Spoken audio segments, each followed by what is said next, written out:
Hey everybody, this is Rydo and we're back to another live stream of Yu-Gi-Oh! Master Duel. Starting a little bit late today, I am. Speaking like Yoda, I am. Apparently also. I stayed up a little bit late last night watching the Taiwanese-based game Netflix TV show, Detention. So I played the game Detention, which is kind of a point click adventure game that starts off as a horror game in the first two acts, and then by the time you're at the third act, you start to uh, it starts to reveal that it's really much more of a history lesson of what has happened, at least in the reality of the game, in Taiwan in the 1960s. And the events surrounding a specific character named Fang, who you play as for most of the game. Um, but then the Netflix TV series, the 8 hour long episodes, which really just adds 3 extra hours of content more than it needs compared to the about 5 hour episode, 5 hours of gameplay in the game Devotion. Um, the Netflix series is set in the present time, not in the 1960s, is slightly around the um, around the events of what happened in the 1960s, but really it's much more around the events that are happening kind of at present day, even though what's happening at present day still feels very much like the same events in the 1960s. Uh, they very specifically say early on that the school that it takes place hasn't changed in decades, or the village hasn't changed in decades.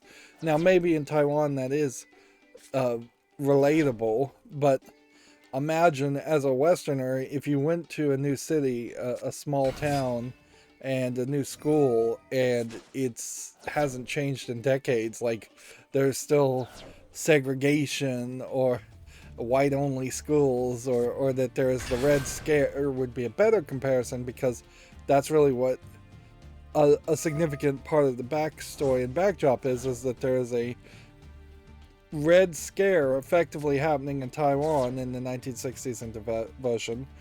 There's heavy censorship, and the country is under martial law, and people are getting straight up killed or thrown in prison for even reading uh, censored books, forbidden books. Uh, I jokingly started playing and covering Detention, talking about the real horror is censorship, because Detention is made by Red Candle Games, who then went on to make Devotion, that then caused a controversy on accident. I would say it was an accident that caused Chinese that caused the Chinese people slash the Chinese government, who can say, to put as much of a review bomb as possible on Devotion, to the point where Devotion was removed from sale from Steam and has never returned. So there was that whole big backstory around it, and so that was something that needed to be covered at the very beginning. But then I had planned on completely never talking about censorship after that point, because I didn't think that the topic of censorship was going to come up again.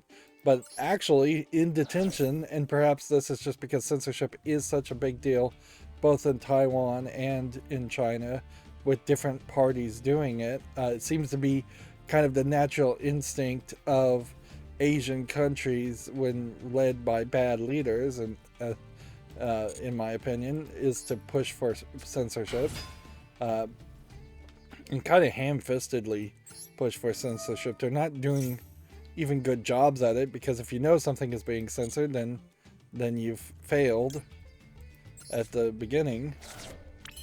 Uh, so yeah, censorship comes up quite a bit. It plays a major role in the story.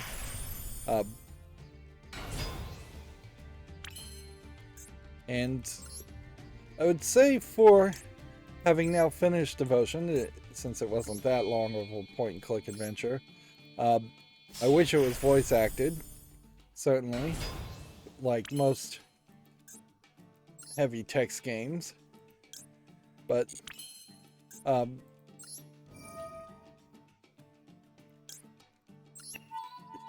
it doesn't kind of feel like it has that much to really say at the end. Apparently, I got the good ending of Detention, and I honestly couldn't have sworn that that was the case.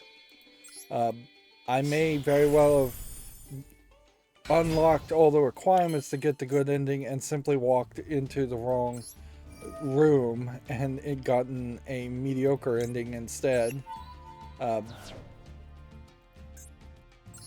Like I really could not tell you whether that's what happened or not.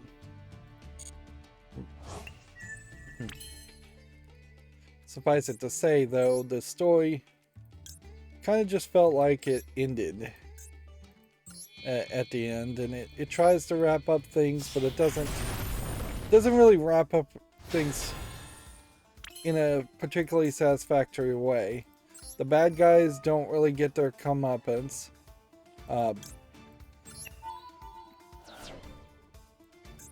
The good guys don't get revenge or any kind of reward.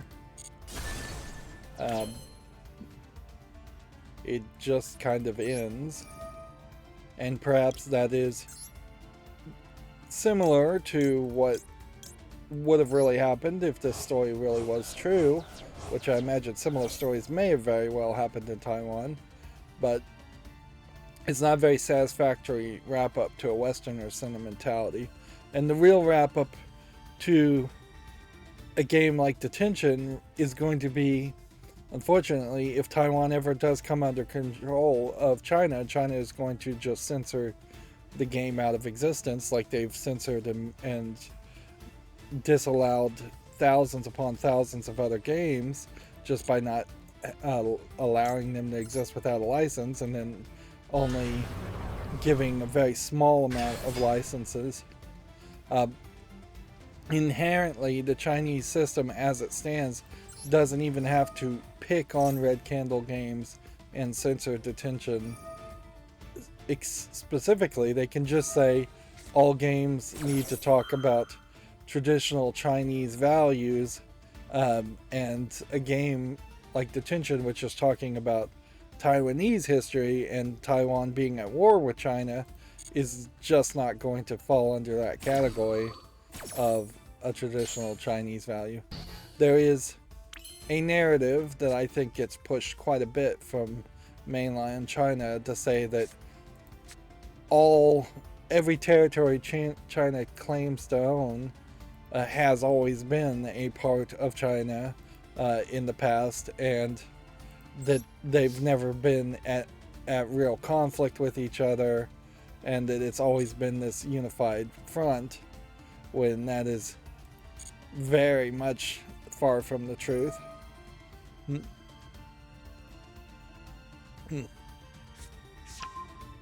It would be like the United States claiming the Civil War was something that never actually happened, and it's just a myth, effectively. I don't know if there's really too much other to say about Detention. It's a fine little horror game, but I was kind of upset because it pretended like it was going to teach me a little bit more about Buddhist myths and Taiwanese ghost stories and characters. There's honestly maybe 3 or 4 monsters you see in the first couple episodes, and then the monsters and the ghosts go away, and the gameplay mechanic of getting away from monsters and ghosts goes away because the monsters and ghosts are gone away, which brings it down to being a very simplistic point and click adventure game. You find a key and one lock for the most part. The most complicated puzzle in the entire game, I think, probably centers around finding 2 or 3 keys to unlock 2 or 3 locks around the same time. Otherwise, it's pretty linear. You never get an object you really don't use. There's an odd achievement for observing 90% of all of the observable spots in the game, and I feel like I played the game particularly thoroughly and somehow still didn't get that achievement. So I half wonder if it's glitched because in the middle of recording my game and computer crashed, or if there was just an entire room I didn't see. There was definitely at least 2 points in a 5-hour game where there was a door, because of the color palette, because of it all being fairly dark. There were just doors I did not see. So I had to wander around a lot more than I should have. And for a point-and-click adventure game like this, you're going to have a decent experience if you do everything fairly quickly and understand everything fairly quickly. But if you get stuck on a puzzle, if you don't see an area you're supposed to visit, if you don't see a light switch you're supposed to turn on, it's going to immediately turn into a difficulty spike and a frustration point where you're gonna just wander around an empty school, in this case, over and over again, looking for the one thing that you're looking for. There's also a point where you start getting attacked by these kind of like puppets, and you're supposed to treat them like a previous monster you'd seen, but the puppets look nothing like the previous monster, so I don't know why for a second you would think the same solution would work. Although it doesn't really matter if you die, because it seems like you have an infinite number of lives. I died 3 times and then it just reset me, which is weird too, considering there are hard save points and auto save points in the game. When the game crashed and it loaded me back to a hard save point, I had to spend maybe 5 minutes going forward to get back to where I was. Why the game crashed? Either OBS, and it does look like it may be OBS's problem more than Advanced Scene Switcher's problem. One of them has this problem, as far as I can figure, around hotkeys locking up the computer. I think I may have already talked about this, but having hotkeys accessible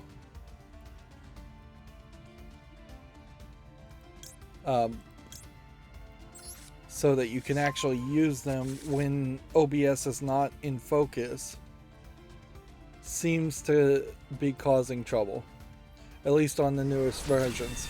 So what I've done is installed the last major number version, so it's at like 12.4 point something right now. I went to 12.3 and then point whatever the biggest number is. That way maybe there'd be a little bit more stability there, as far as going back one minor version. And then I also reinstalled Advanced Scene Switcher and just got away from using Steam. I'm not sure how many recordings I even actually used the Steam version of OBS, but OBS in Steam has the beta options, but to use the beta options you have to put in a code, it seemed like. So you can't just say, give me the oldest version or the previous major version, even though it is a beta option on Steam, without putting in some kind of code, and the code was not blank. And so, if I'm not going to have that level of control where I can install an older version of OBS on Steam, there's no reason to migrate over, because that's a major difference and a major frustration point. I think in general it probably will be almost always better to have OBS be its own separate program and not a Steam app.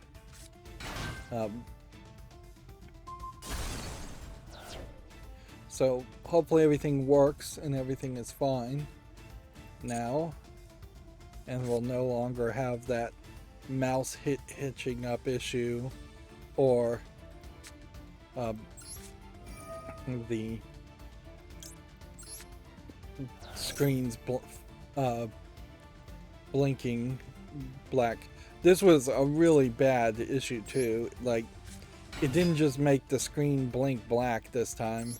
It made the screens, all three screens, go completely black and locked up my computer completely. So there is some kind of bug that I think exists. Hopefully it wasn't just a bad install. But it's strange that nobody else is really reporting on it or anything like that. So I'll try and see if I can bring it to the attention of OBS and see if they can confirm that this is indeed what's happening. So yeah, that's what I've done over the past couple days as far as the accountability section, and we'll keep this nice and quick. I'm also struggling with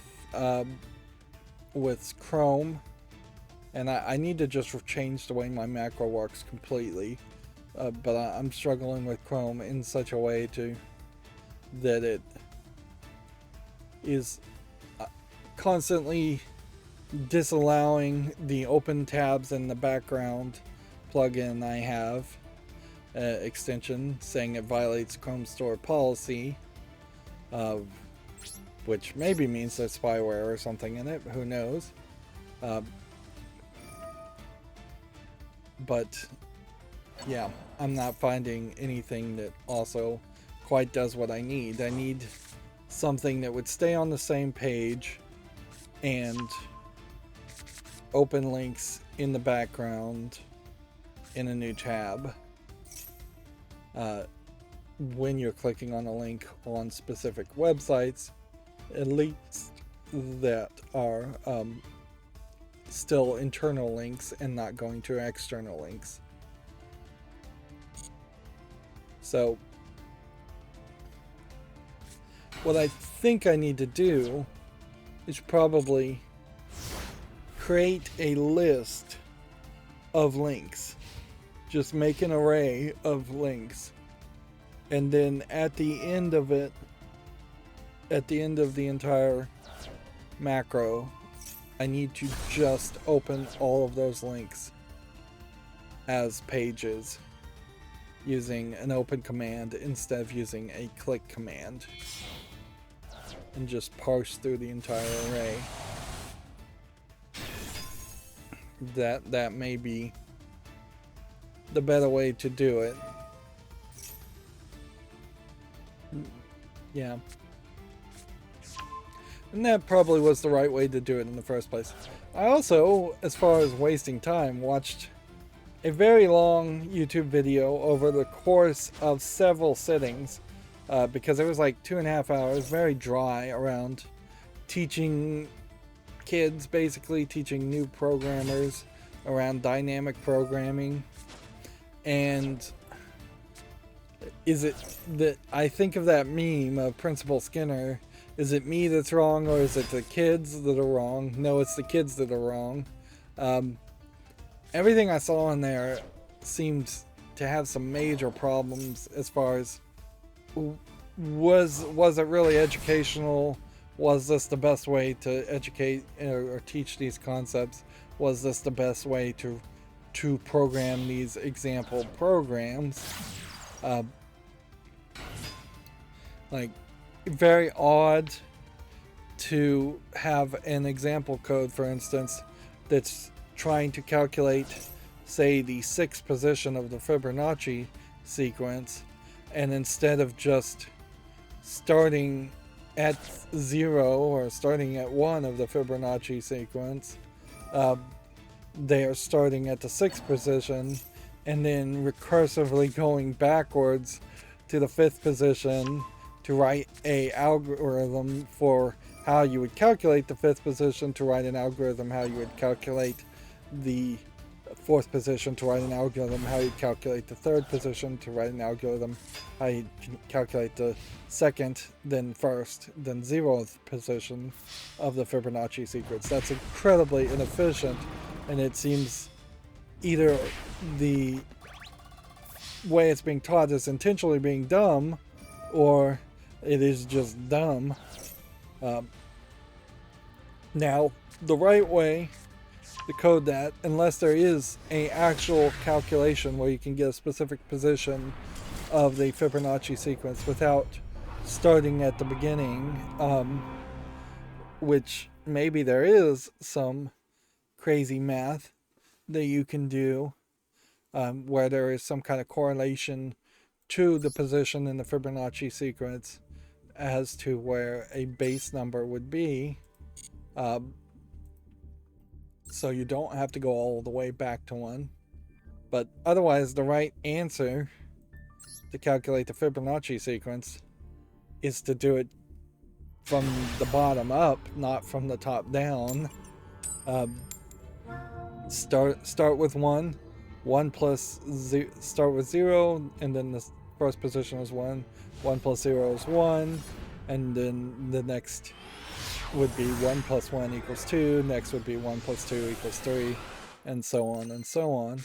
And in fact, there's probably a fairly mathematical way to do that, so that you could write it very simply. Also, this code was in JavaScript, and I just don't know why you would be writing code in JavaScript. The JavaScript was executing particularly slow, and again, I don't know if they intentionally chose JavaScript as an example of this is why your code has to be efficient, because if you're programming it in JavaScript, then it will run particularly slow, and it'll be noticeable in particularly slow executions.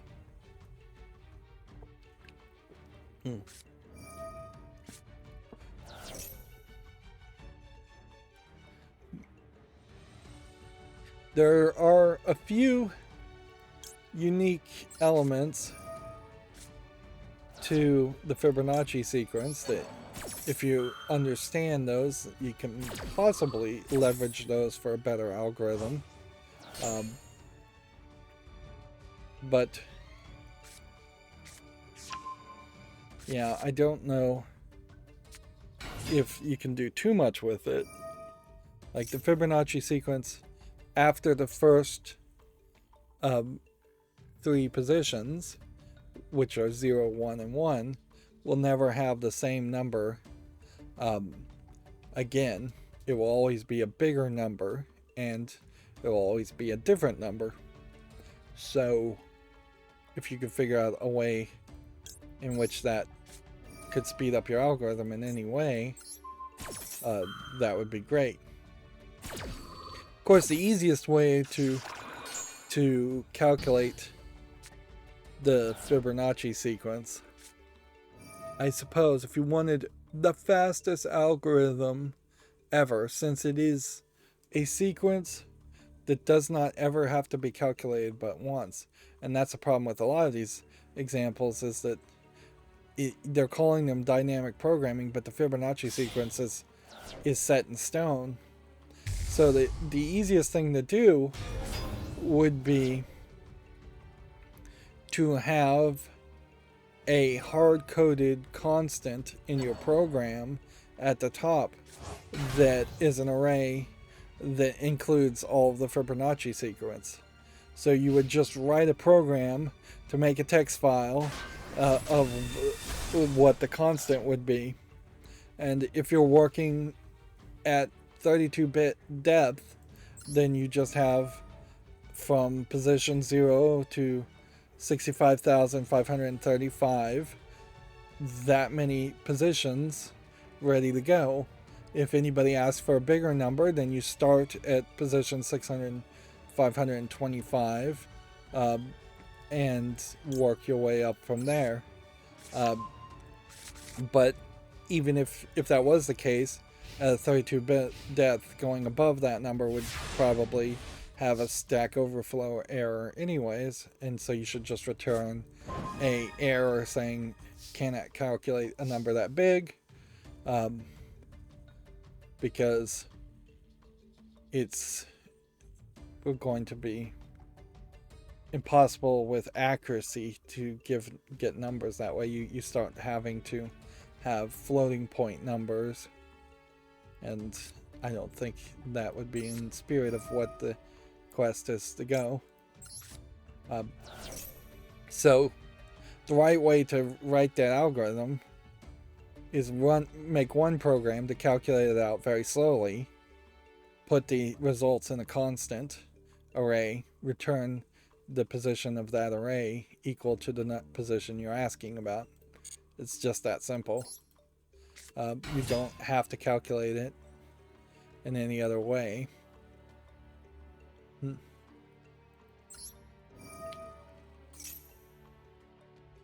Yeah, I have been fantasizing recently, and this has nothing to do with video games, about writing my own book, educational material for programming. Definitely wouldn't be in JavaScript. It would probably be just in good old C++, or C even,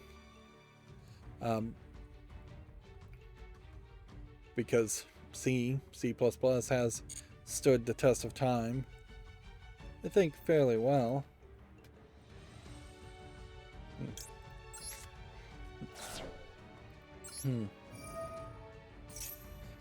But one of the major reasons why I'm not doing that is because I don't really have faith that it would go anywhere. If I wrote the book, I could probably go through one of the scam companies and self-publish on something like Amazon as an ebook, or even a more expensive scam company that would do a cheap print on demand, or something like that.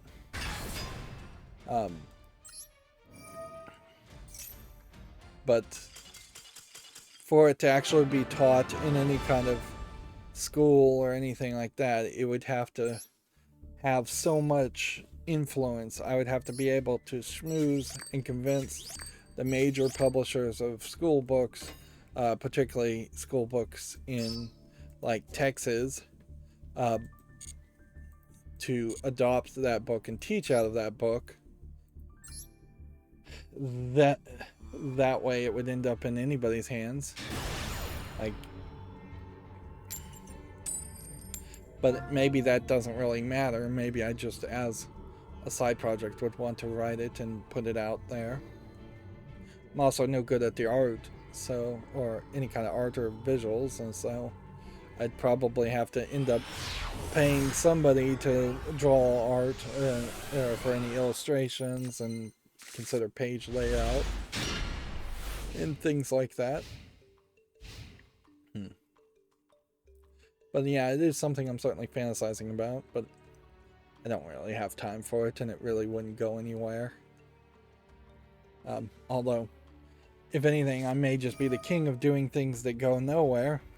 If you look at my YouTube channel, I'll put a ton of effort for a legacy and a hope of passive income at some point in the future. That's yet to actually pay off. But yeah, I think I'll leave it at that for now. Oh, there was another code. I could really criticize every single bit of code that they wrote there. It just seemed oddly bad And then I was looking at the comments and I see all these people going, oh, this is great, this is great. Which inherently you have like a self-selecting audience there. Whereas if anybody that sits through it is probably going to think it's great because they don't know any better and they probably are learning. Very rarely are you going to have more educated, scholarly people like peer reviewing educational material, which we probably should have some requirement of peer reviewing educational material. And at a certain level, it probably does happen. The teachers find books they like to teach out of, and then what they often do is go, well, we're not really teaching out of the book in the first place. I mean, how often do you hear of that, where teachers don't teach out of the book? But yeah, there was a similar algorithm where it was trying to figure out if you could make a bigger word out of parts of other letters. So could you make A, B, C, D, E, F out of a pairing of A, B, and then another pairing of C, D, and another pairing of E, F, or A, B, then C, D, E, F, being one group of letters just called C, D, E, F.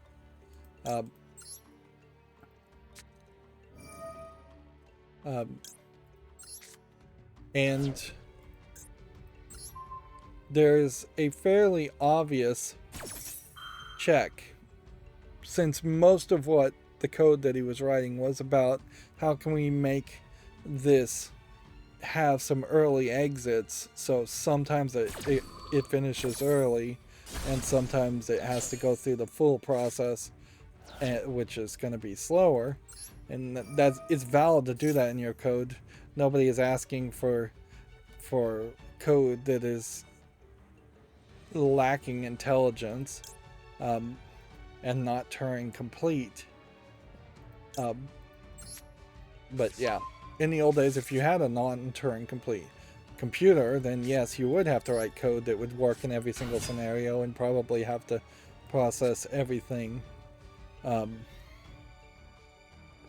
manually. Like, it would be ridiculous to have to write code that says when you're asking what is 1 plus 1, it calculates 1 plus 1, then 1 plus 2, then 1 plus 3, all the way up to 1 plus a million, just because it has been programmed so badly that it does all the calculations that it possibly can, and then finds all the answers to every question, even though you only asked one question. That would be very, I guess, static might be a way to describe it. But the trick as far as the A, B, C, D, E, F, can these letters be added up, these groups of letters be added up to make this bigger string of letters? The first thing you very much could do is find all the letters in the possible options, find all the unique ones, which there's in almost every language a function pre-programmed, pre-written, called unique, and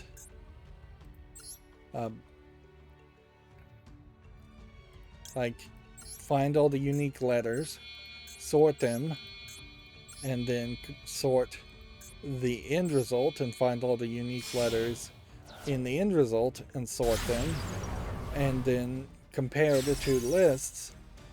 So if you immediately do that test once, you will know very quickly that you cannot make A, B, C, D, E, F if they only gave you the letter Z, or you can't make the letters Z, W, E if they only gave you the letter A.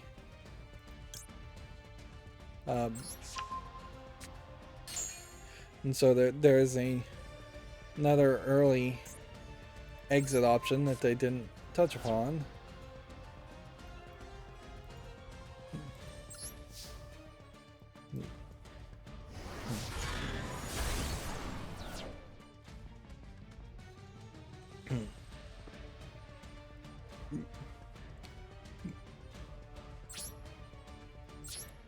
and then the rest of the code seemed fairly alright, but I think there probably were more tricks.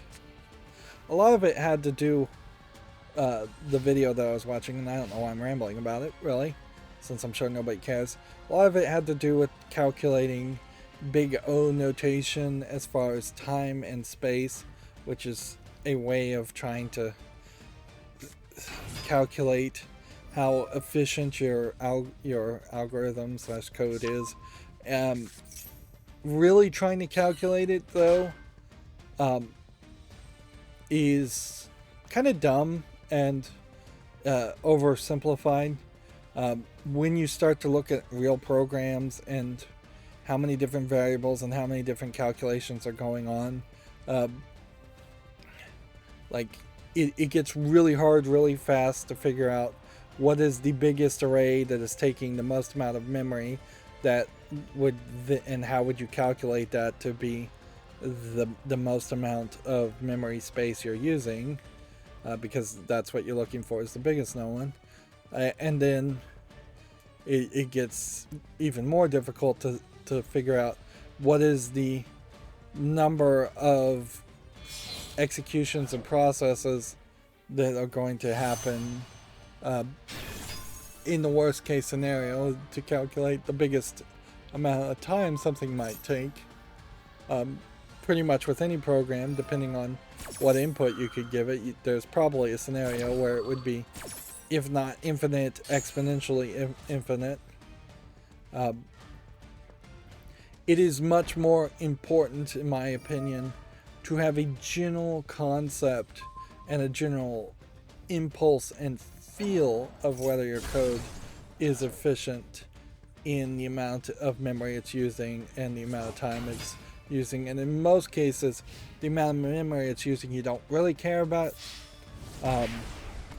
Yes, when you're doing embedded systems, you have to care about memory a lot more, but on a computer, I just put in 64 gigs of very fast RAM on my computer to get away from any problems of running out of memory and having to go to virtual memory on a hard drive.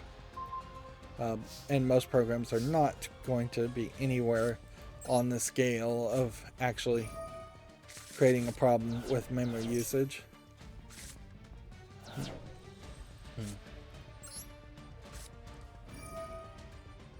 So I would generally just, if I was going to write this book, I generally kind of just say, hey, on a scale out of 10, out of 0 to 10, how fast do you think your program is, or do you think you could improve it?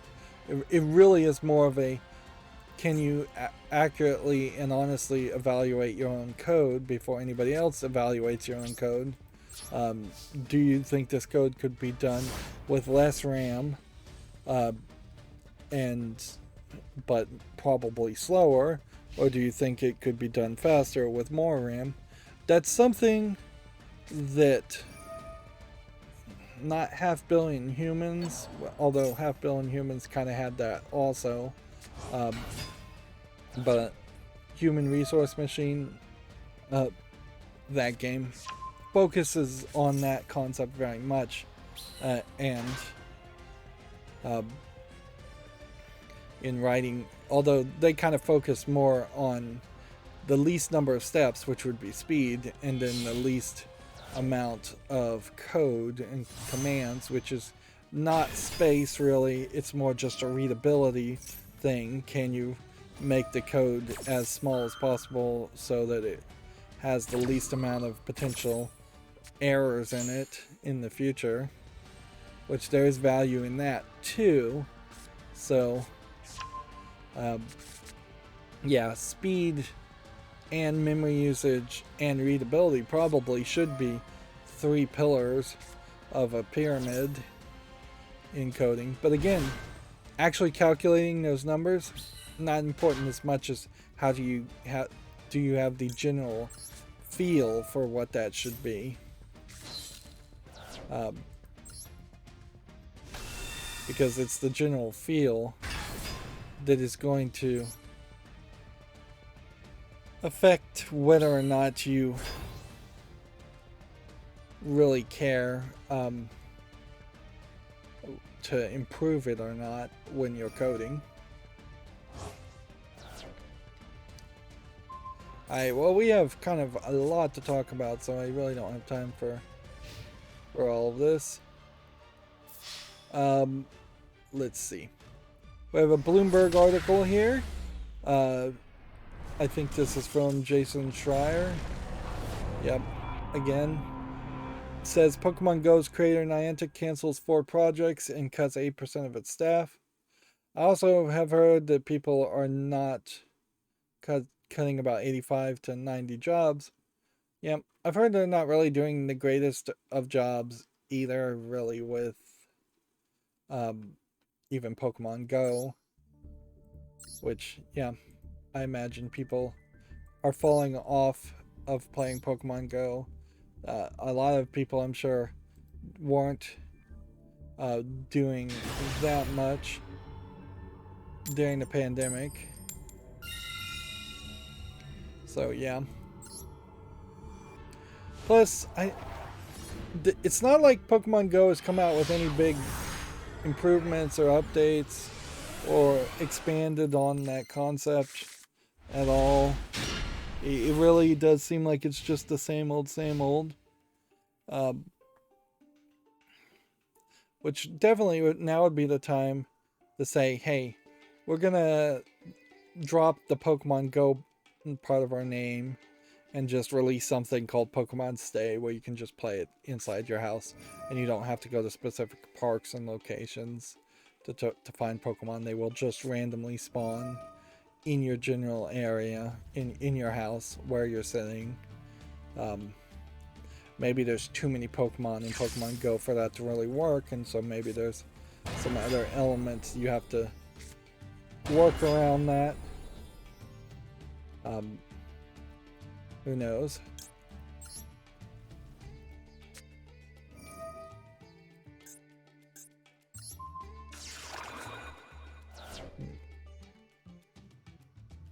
Let's see. Actually, I don't think that was gonna do anything.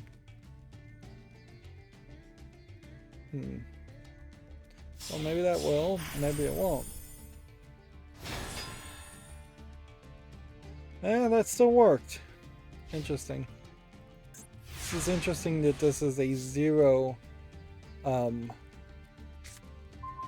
pendulum card also.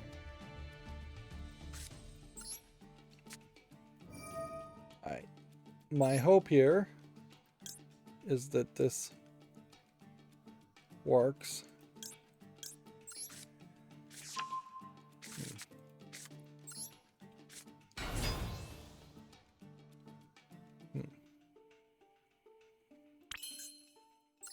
And I think we'll probably just cut to the chase here with this one. I feel like my mouse is moving a little bit slower in general. And maybe I just need to turn up the mouse acceleration, but I've never modified that to my recollection. So it seems weird that I would all of a sudden feel the need to. I need to get a new mouse pad. And that's definitely on the list of things I'm thinking about buying during the Prime Day sale. Several just little things like that. Like I'm not going into it gung-ho like I might have a couple years ago. I'm definitely more going into it looking at little things, but then there will be lightning deals and things, although I don't know how much I'm even going to pay attention to this. The smart thing, I think, to do with Amazon Prime sales, if you're going to engage in it at all, is to have things saved for later in your cart, and those are going to be the things that that you're going to look at and see if there's any real discount there and buy them. I probably am going to need to get a new cell phone. My battery is shot on my S9, so it would make sense to get that. Although Samsung is either going to announce a new phone very quickly, after the Prime sale, right after the Prime sale, or but I don't know if the new phones that they're going to announce are going to be the kinds of phones I want, because it may not have micro SD support, and I'm still trying to get micro SD support. And it may be time to just get away from Samsung and try a Pixel phone.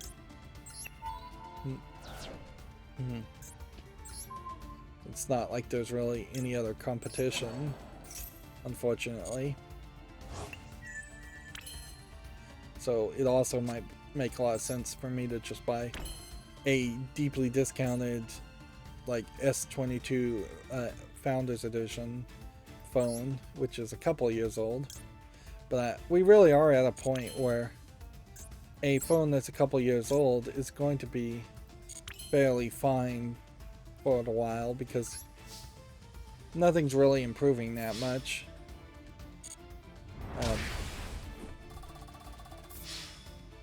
And it's not like I use my cell phone for that much. I use it mostly as a gaming app and a video YouTube app viewer. I did experiment with watching Netflix on my phone, and boy, is that not a fun experience compared to watching it on my TV, though. Like, just having to hold the screen in front of you and having a small screen is not really appreciated. Anyways, we're supposed to be talking about video game news. It's been 46 minutes. Minecraft here says in a recent article we mentioned we plan on releasing 1.19.1 for Minecraft Java on June 28th. We still have some more work to do, so the release will not be out just yet. Thanks for your patience. So,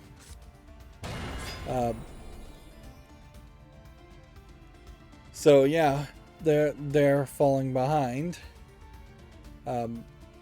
I could potentially go into a rant about Minecraft having the pride flag behind it and saying, well, you have a game here that is a update that's being delayed. How is it possible that somebody spent more time focusing on pride flags and Pride Month instead of doing their actual job and releasing the game? Inherently, managers, middle managers, upper management are constantly obsessed about productivity and employees actually accomplishing something during their work hours. So there is definitely this this weirdness when you actually do have a project fall behind, and thus the Minecraft community is hurt to some small extent, and yet they did accomplish other things.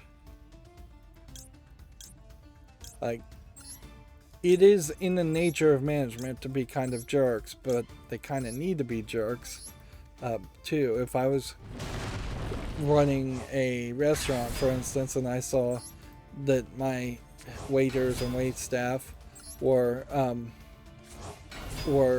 managing to get 5-minute smoke breaks every couple hours, but they never actually wiped down the tables or picked up the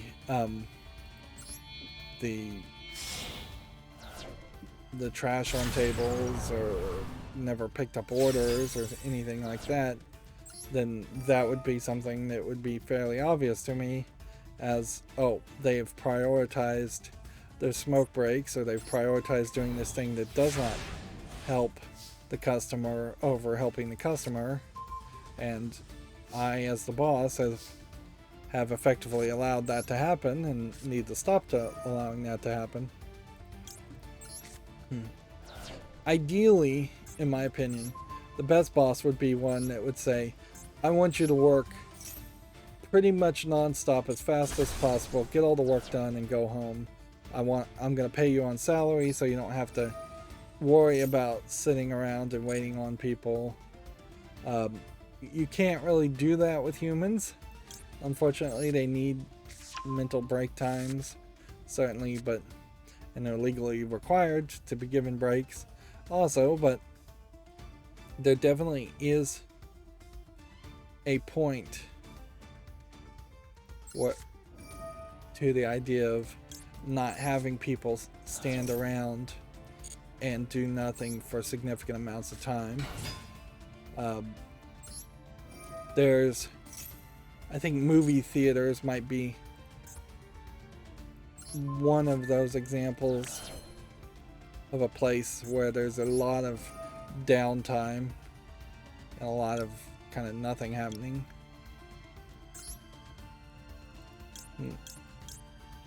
Although there are also a lot of movie theaters where there's just a ton of trash in the left around that isn't getting picked up by often the underage, underpaid employees of a movie theater. And the restaurant example is probably a bad example for trying to go for perfect efficiency, where you could get your work done and leave, because you never know when customers are going to show up at a restaurant. The IT example is much better.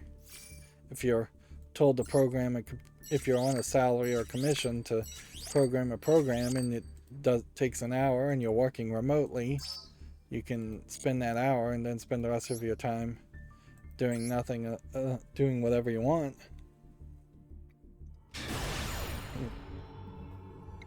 Of course, that highly depends on whether you're an IT person that's supporting IT equipment or you're a programmer who's just been commissioned to make a program.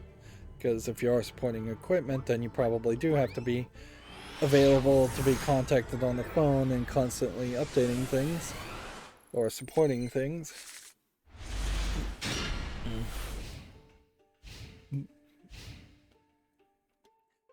Video games. Gosh, man, I am just not really in the mood to talk about video games today, am I? The Return to Monkey Island is coming out a lot earlier than I thought it was. For Steam and Switch. Here's their website.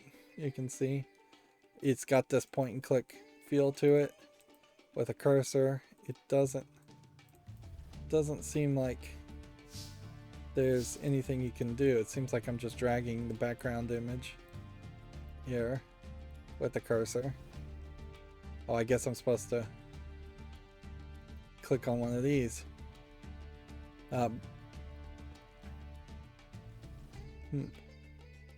So yeah, sales pitch basically in a funny package.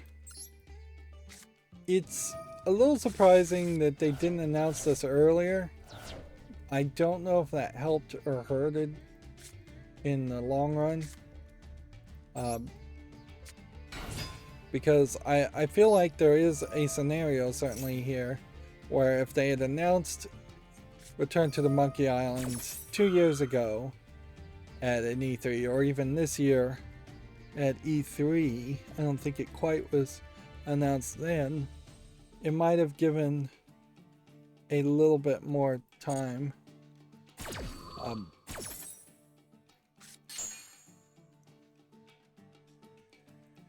It might have given people like a little bit more of a time to get used to the feeling and the idea of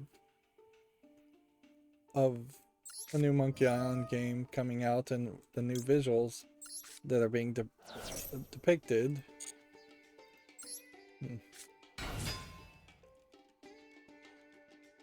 Okay. We've got 2. So let's just activate that now.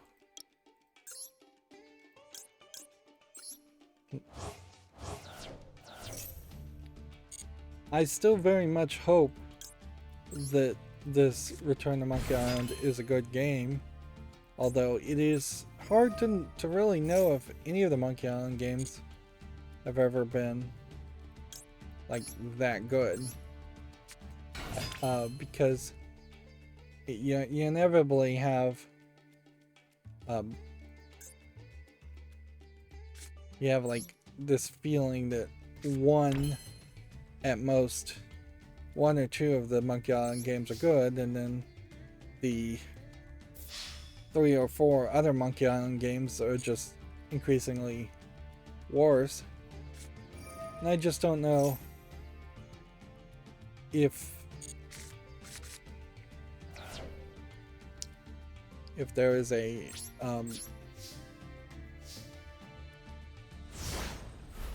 as good of a chance of returning to the developer returning to Monkey Island, where he can actually do something bigger and better.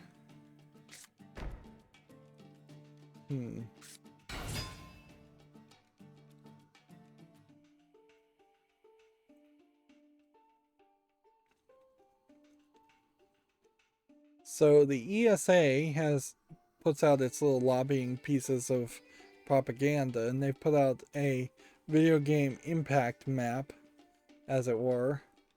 And so you can hover over each state in the United States, which there are lobbyists only for the United States, so that's all they care about. Just kind of showing how much they're adding to the economy, which, like, where's Rhode Island in here? Yeah, seems like there are 3 publishers out of Rhode Island and 1 college program out of a tiny little Rhode Island. Every number is big. Some numbers not so big, so they've very generously calculated this. Inherently, when you're saying this, you're saying that they're increasing money everywhere, when that can't be the case in any calculation. Money has to be going from somewhere. And yeah, overall, there's 485 college programs. College programs inherently not adding to the economy as much as they're taking away, I would say. Like, I think we clearly hear in the news people with massive amounts of college debt.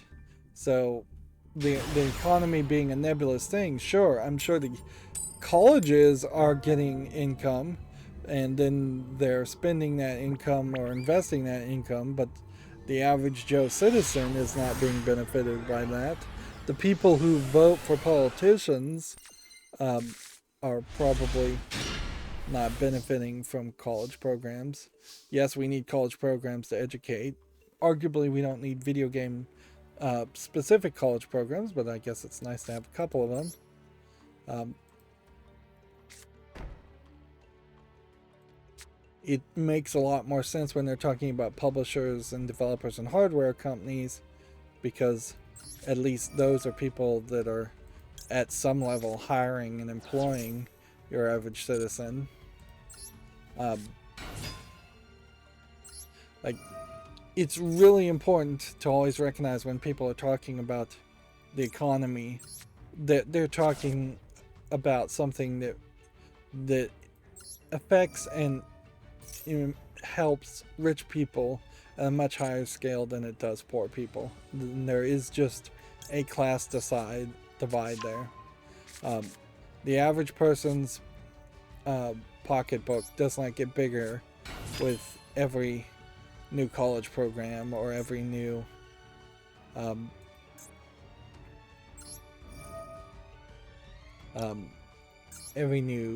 video game company being opened. Their lives are barely getting enriched with a new video game company or college program being created. It only affects the average poor person when they have actual employment, and not that many people are hired or qualified to be hired by video game companies.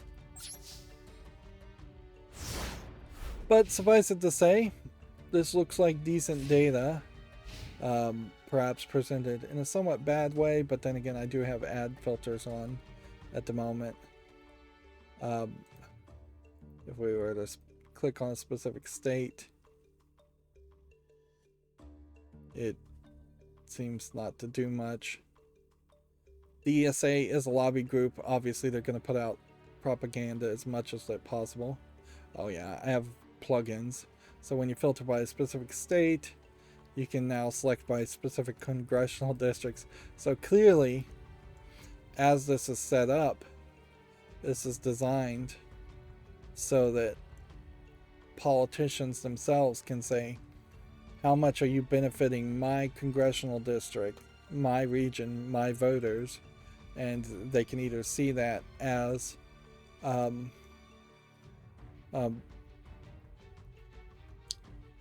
you can either see that as a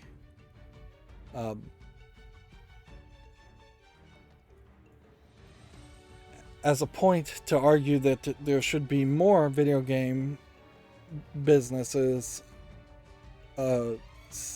stimulus into your district, or that you've stimulus video game industry too much and you haven't seen any reward for it in your congressional district.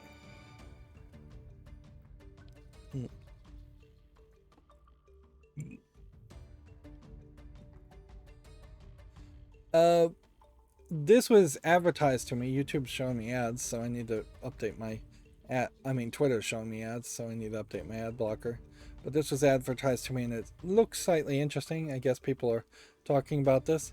In Minecraft Bedrock program files, you can find a document which lists all the words which are censored. Here's a small list sample of 997 words Microsoft censors. You can actually delete this file if you take ownership of the entire folder. And you can see it's a lot of bad words and derivatives of bad words, although arguably it is probably the worst way to do this too. There are better regular expression ways to do this, instead of having multiple U's in the F word. So knowing this specific list, you can fairly figure out, just add one more U or add an F in the front and you can get through it, unless these are in part different. Looking at some of these bad words like boner and boobs feels slightly different compared to bitch, which spelled correctly is apparently not censored unless it's censored earlier. Bukake, not particularly a bad word, just a perverted word. Chlamydia is a medical term. So it seems like they're kind of all over the place and not really levelizing the words they're censoring. It's just one long censored list.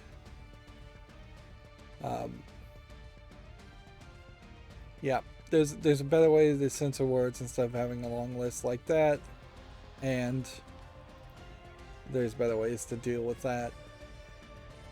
Inherently, I think this is in part a follow-up towards the idea of Microsoft, not Bedrock editions, but the Minecraft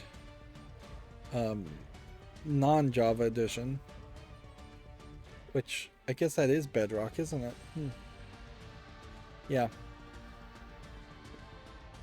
Yeah, this is probably a follow-up to the idea that they're potentially going to start banning accounts from online play across multiple private servers and all private servers,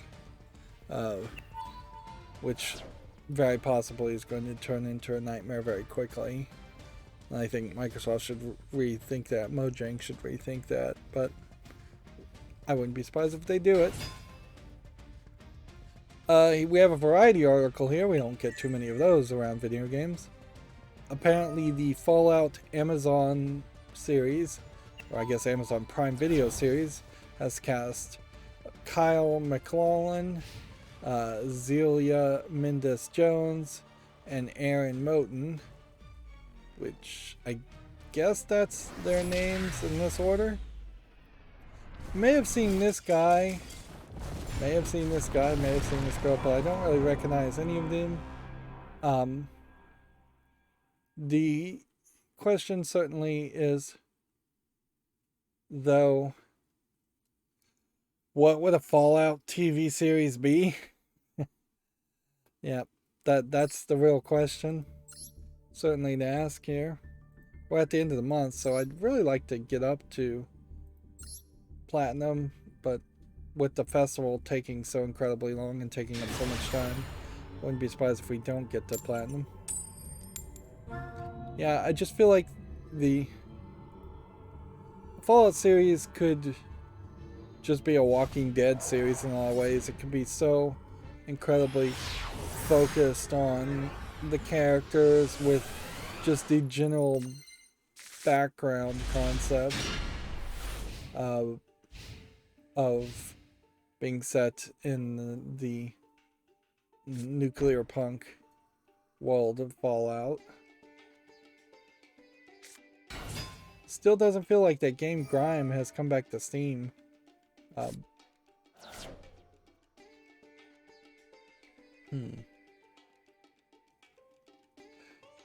One thing I was surprised to find out, though, that is on Steam, and this kind of makes me wonder if I am missing adult games as they're getting published. May 10th, 2022 was the last time Nutaku Publishing, or Nutaku, has put a game on Steam, but Nutaku was a adult game publisher, separate site in a lot of ways that would get a lot of kind of low effort mobile, mostly mobile phone games. I played one of their games called College Days and tried it. They do have some slight efforts in going on the male gay aspect and having some games around that. None of them are particularly great. They're all very varied and from, I'm sure, different developers. But there seems to be a real commitment here. At least here you can see even back as far as 2017 they have a game. And yeah, they're on Steam. They've been allowed to stay on Steam. In all fairness to Steam, there's been no real push to remove existing games that are on the storefront once they're approved. And most of Nutaku's games are bad, so maybe they like them there. Nutaku games tend not to have any young-looking characters either. It's kind of a prime example, though, of where porting mobile games to Steam sort of makes some sense. Because these are the niche specialist type games you would expect that there would be an audience for. And Nutaku is about the only Western big name publisher for adult games out there. But I was still a little shocked to see that they had a presence on Steam, because I thought they were actively only self-publishing games on their own storefront. They have their own launcher for Android phones because all of their games would not be allowed on the Google Play Store, and that's in itself a little weird.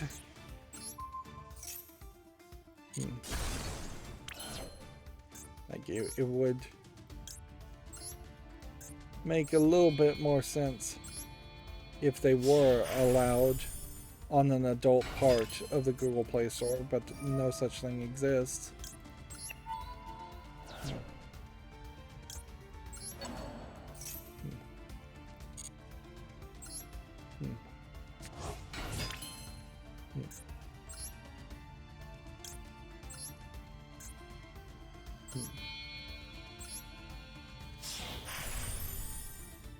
This is such a slow process.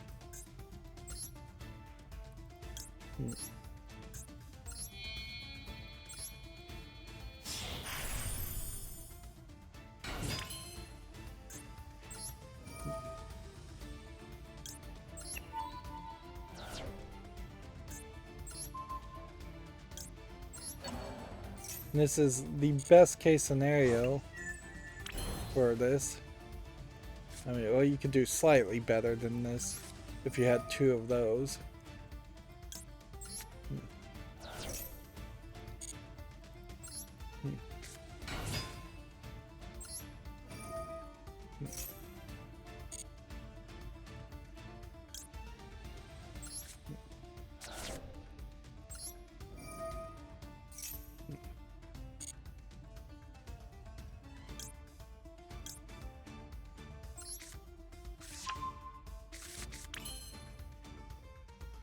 Okay.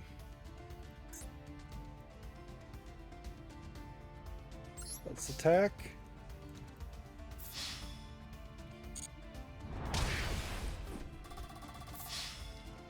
Attack. And attack. And then in the turn. Let's see. Let's start going through the news since it's already been an hour. No surprise, I'm always running late when it takes me an hour to warm up, and I'm still not warmed up at that point. Ubisoft has confirmed plans to attend the Gamescom 2022 from Video Games Chronicles. These are all going to be Video Games Chronicle. Metroid Prime Switch Remaster will finally release this year. It's been claimed. This is old stuff we already talked about. Nier Automata could be coming to the Switch, journalists suggest. Man, do we have a lot of rumors today. Valve has said it's doubling its weekly Steam Deck shipments. The crew for Sony's Horizon 2074 TV show includes the boys and the Expanse talent. We already talked about that. Man, if this is all just going to be old news, this is going to... I'm going to burn through the news a lot quicker than I thought. Assassin's Creed Valhalla's latest title update adds a free Bifrost weapon bundle. The idea of Assassin's Creed including Bifrost weapon bundles seems a little weird compared to what the original Assassin's Creed game was, but boy, it has totally changed since then. Persona 5 Royale on Xbox and PC will reportedly include 45 DLC items for free. Costumes, background music, and new personas are included. Which that's nice because that inherently means there's a reason to play Persona 5 Royale a second time if you've already played it on the PlayStation or in its original release.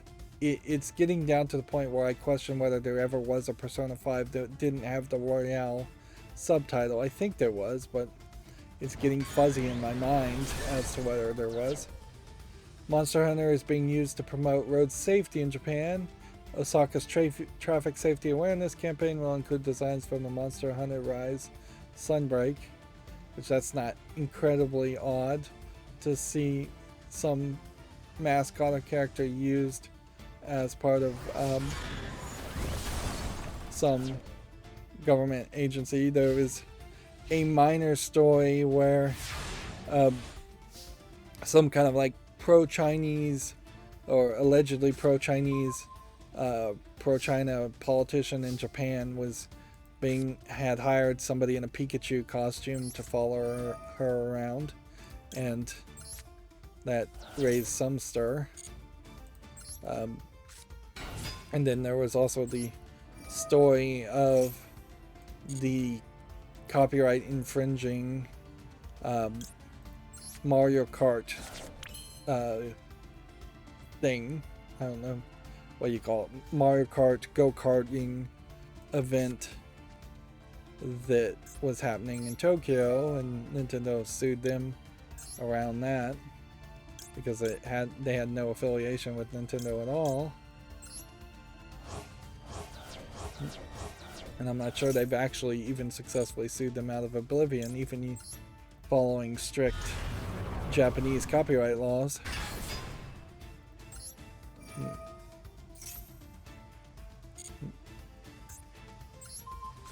It tends to be more anime, I would say, though more anime characters than video game characters.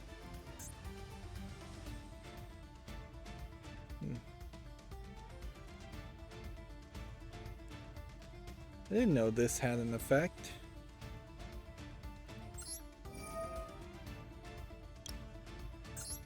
I've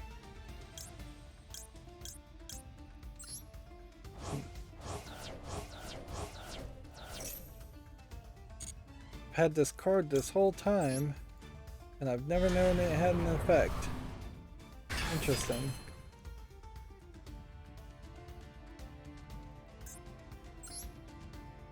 Hmm. 23, 17. Let's see if we did 17, and then we took that one, and then we took that one.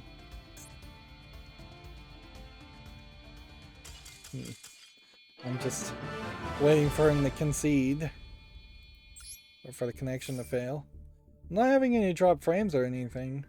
Honestly, we may find out that the drop frames issue also goes away. But I don't believe that's the case, really. I think the drop frames issue definitely will show up back again on Friday, because I think that is definitely my RSP screwing around. Let's see. Moving on. Video Games Chronicle says Halo Infinite's melee desync isn't being fixed because devs have been allocated elsewhere, as 343 says.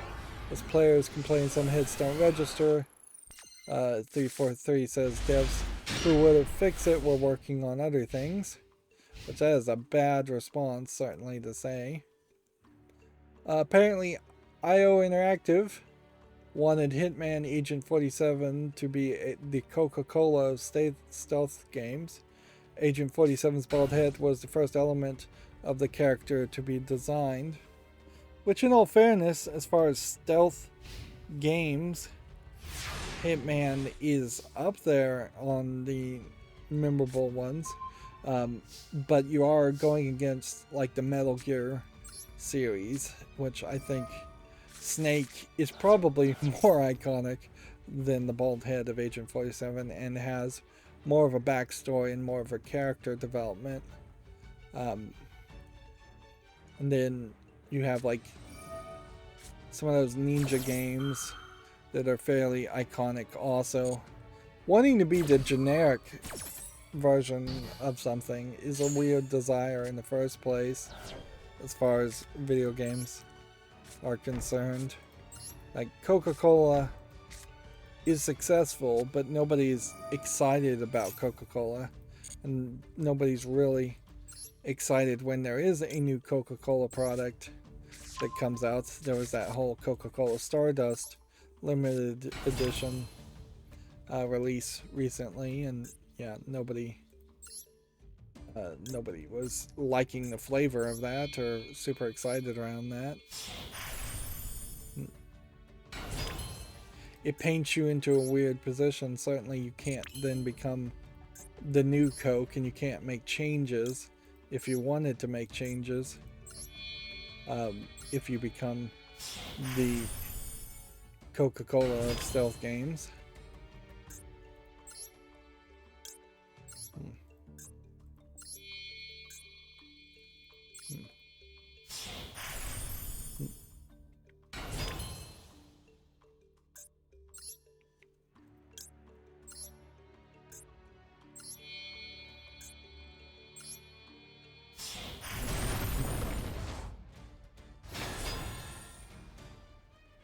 Okay.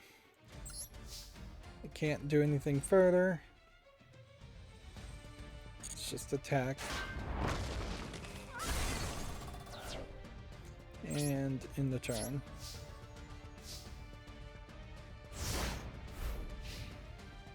I would say also, like,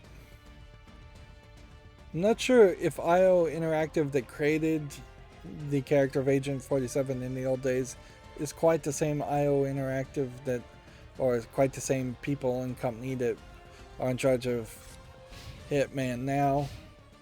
But also, I don't feel like the games came out enough, or that they could have made enough to make it feel like the Coca-Cola of stealth games. You would have had to have constantly being releasing a new stealth Agent 47 Hitman game every year. And you're also ignoring just how wild and crazy some of the stories and events happened before the reboot. There was definitely a Hitman game where you were being chased by sexy nuns in leather dominatrix outfits, and they were shooting at you and hunting you, and that's not a generic bland Coca-Cola experience. Let's see if this works.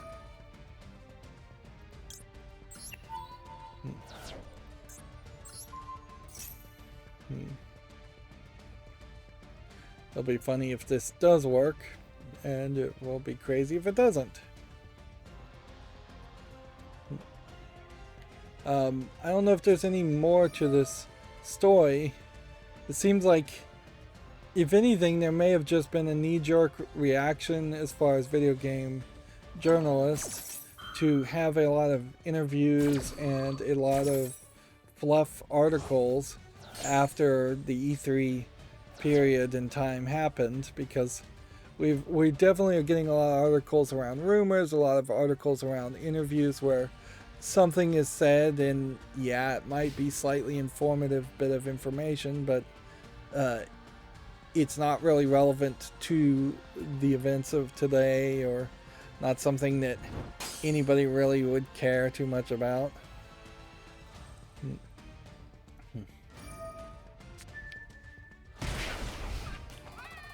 Yep.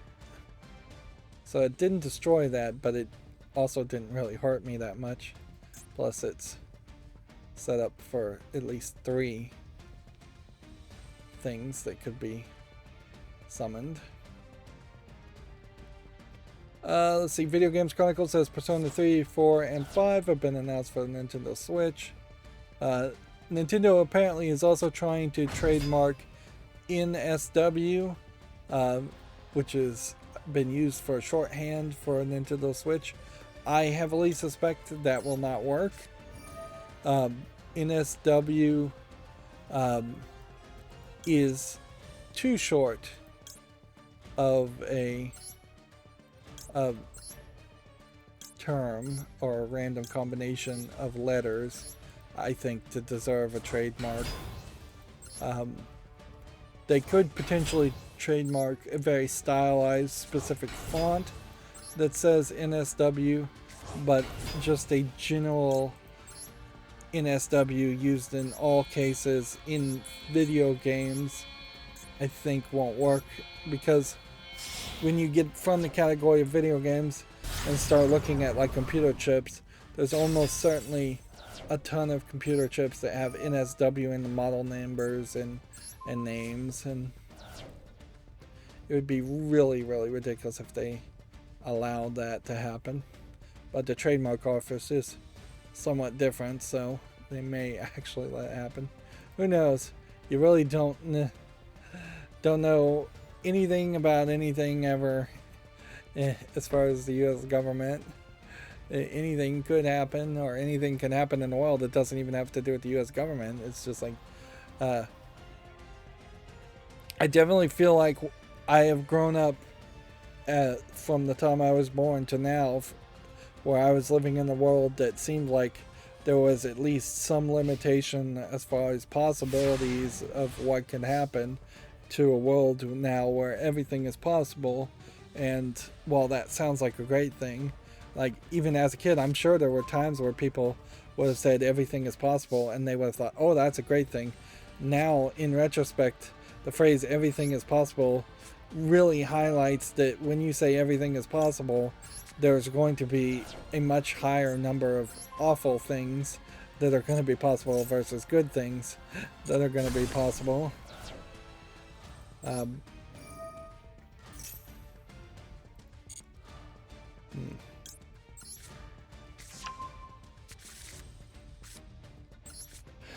So yeah, if you told me little green men were gonna land on the White House lawn tomorrow, I would definitely have to say it's possible. Everything is possible now. Oh yeah, since I am being still affected by the heat quite a bit, there was a Reddit survey article, Reddit science article, talking about how new studies are saying that humans can't survive and thrive in as high of temperatures as we thought they could. So the previous test, which was called the wet bulb test, thought that humans could survive several degrees higher in 100% humidity and several degrees higher in 50% humidity. And these new tests say no, actually it's about 87 degrees Fahrenheit at 100% humidity is the maximum that humans can survive and thrive in. And at 50% humidity, I didn't see the number, but I bet it's somewhere around 100 at most. Which those numbers are definitely either surpassed or near what some of the summertime heat is.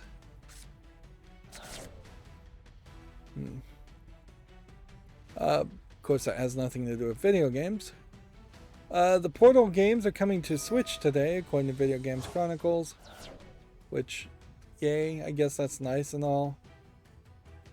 Even though I got a Switch, and kids have Switches and probably not Steam accounts, I just don't feel like there's a good argument to try to migrate or re-buy games that you almost certainly already own onto the Switch.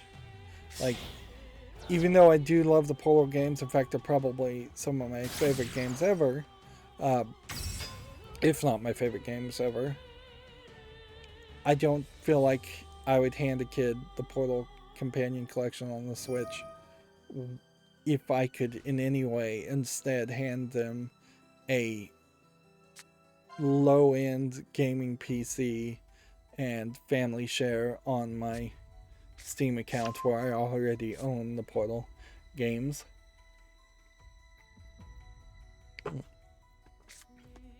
If these Portal Switch games are being released, this definitely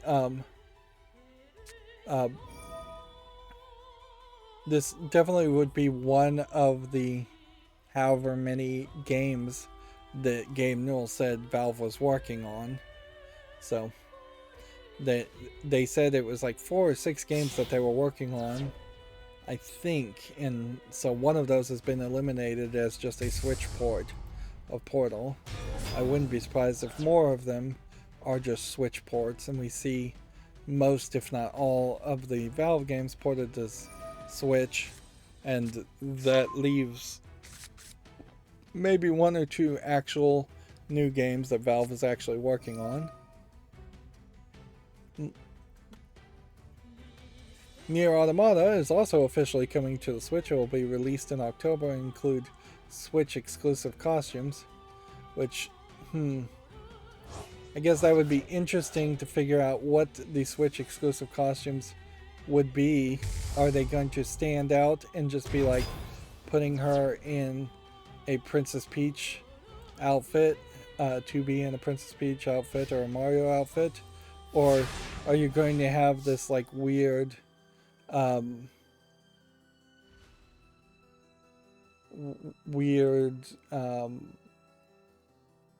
new outfits specifically for the Switch that are canonically similar to the outfits we see in Nier Automata, the crazy, lacy, almost lingerie-like outfits.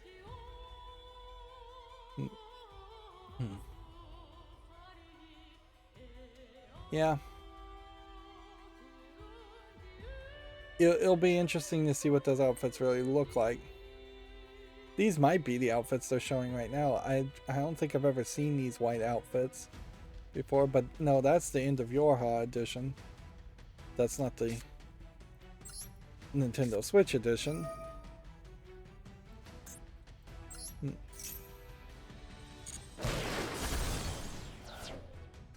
Alright.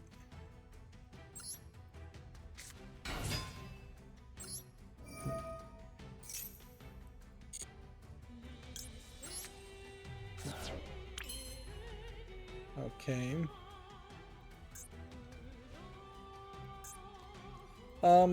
Let's save ourselves some time and just attack here.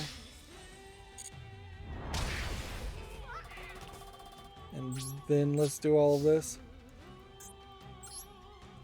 Let's see. This one, oh, I did not do that right at all, did I? Because if I had done this one, I could have then activated this. And then detached that, and I just brought that back. Maybe what I need to do is I need to get the monkey first, then do the fourth one, then do the first one, then do the second one. That's the pattern.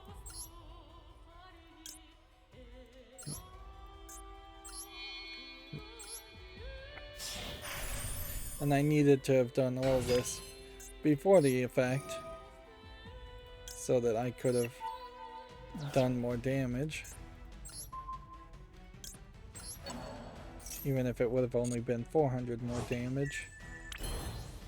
Nope, it would have been 1200 more damage.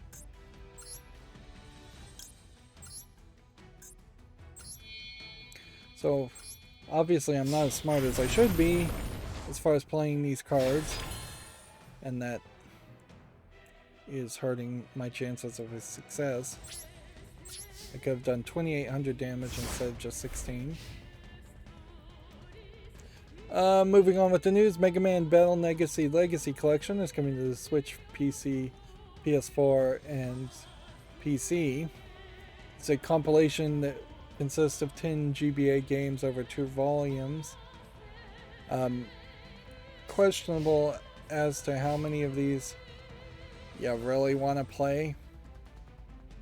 The Battle Network games, obviously there was a lot of them. That doesn't inherently mean they were good, and they are very much not what I would describe as Mega Man games. They are more of these positional placement games. If anything, they feel like they're kind of trying to be a counter offer to something like Pokemon.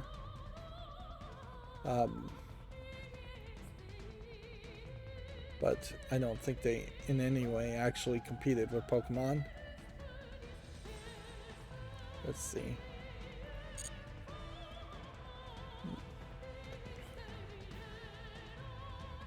It's kind of shocking that Mega Man has succeeded in having any fandom still.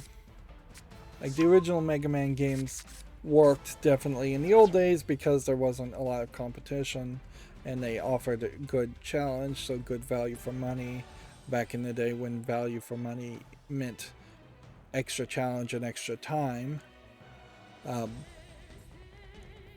But they really haven't consistently held the line in saying that Mega Man games are going to consistently come out and that they're going to be difficult platformers with bosses that have unique attacks, and then getting those unique attacks would help with beating other bosses or other platformers, platforming tricks. They probably somewhat ran out of ideas as the games, the original Mega Man games, went on and on. And I could see the Mega Man series just being rebooted and having, instead of 8 enemies, potentially having 30 enemies with different abilities in just one big game. You could even make them like a mobile game around Mega Man, and it might work. Just something constantly being updated. Moving on, Mario plus Rabbids Sparks of Hope gets a release date and new gameplay footage. It's surprising the Mario and Rabbids series is still going. I would have thought Nintendo would have gotten jealous and just canceled that fairly quickly, but it seems to be working for Ubisoft to some small extent. Seems to be working for Nintendo to some small extent. Konami has announced a Super Bomberman R2 with 64-player Battle Royale mode. Again, I guess this is another attempt of Konami's to do something with Bomberman that they hope will succeed. Remember, the last Bomberman game that I recall came out was an arcade-only Bomberman Girls, where their clothes got blown up as you were playing. This feels like a much more traditional Bomberman game with fast-paced battle royale concepts. There is a chance here that this will work. Assuming Bomberman as a concept ever worked, which honestly I'm not sure it did. Like, I definitely remember playing Bomberman a couple of times, but I probably spent about 5 minutes on it and then lost all interest. Okay. Do I want to remove anything from the graveyard?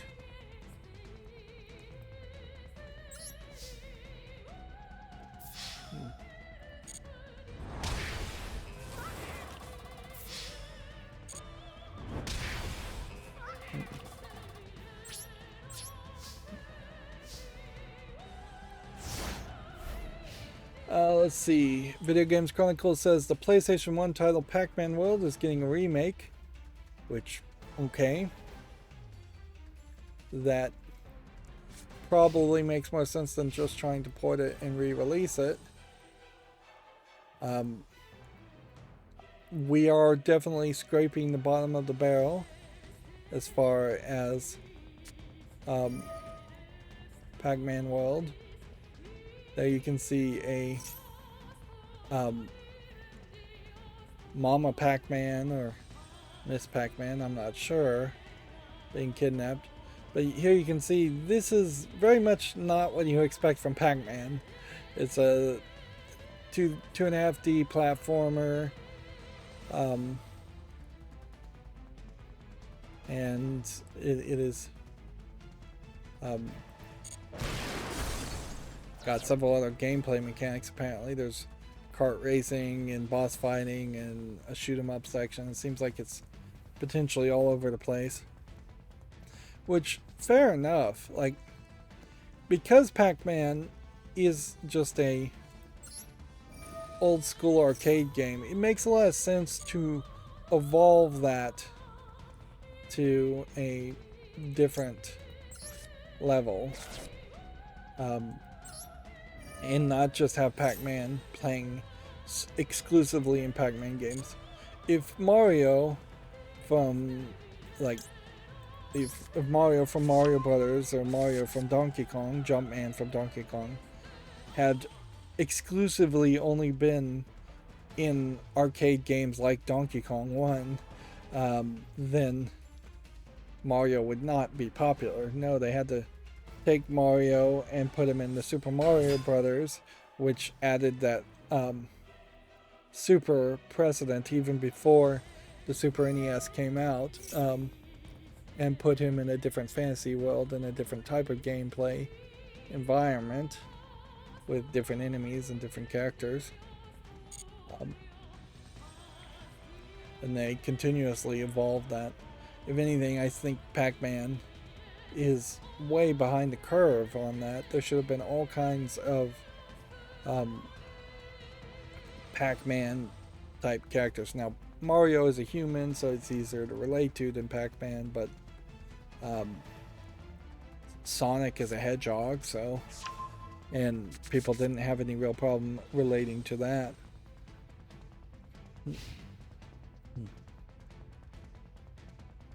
Let's see. Return to Monkey Island gameplay reveal trailer confirms Switch and PC release.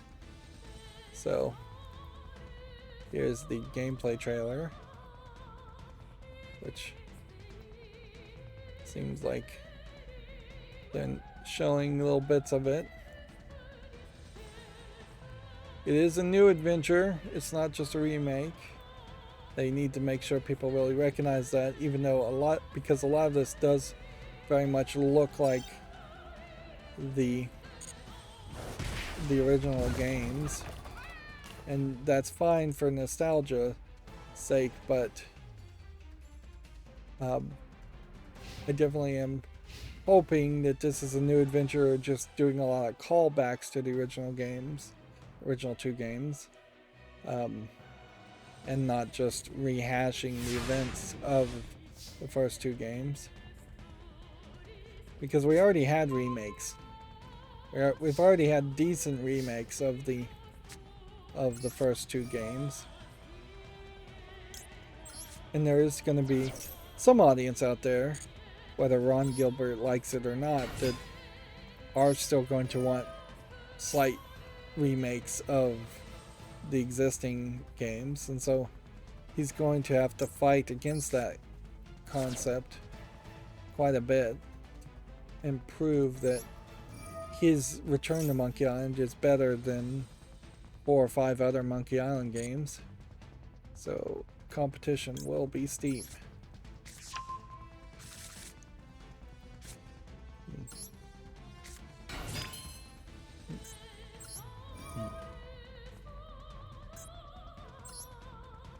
Let's do that. This time was a lot of setup. Certainly, we had a lot of setup ready to go in this game.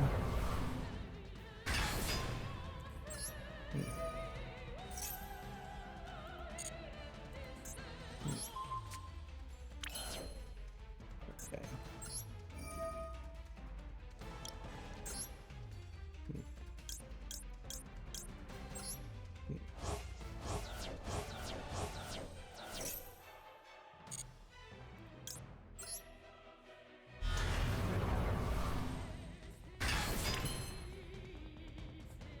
And that should be good enough here.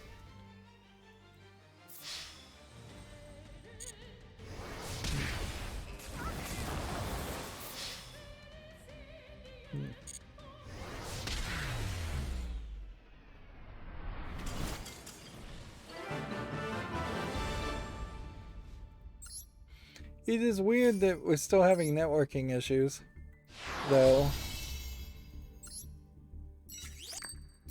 Like, it definitely seems like the newer updates to Yu-Gi-Oh! Master Duel kind of loves to show networking issues.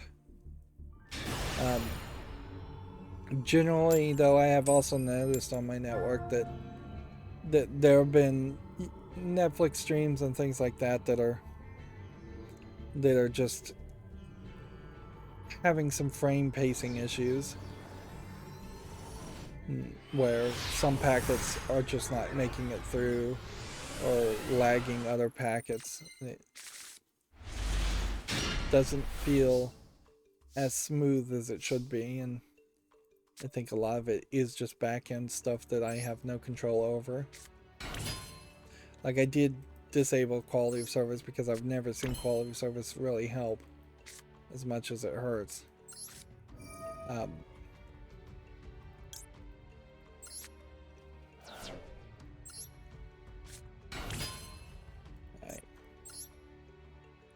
So, the pattern here is this, like that.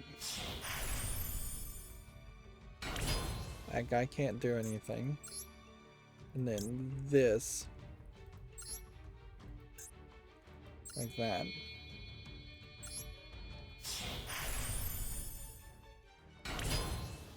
That guy can't do anything.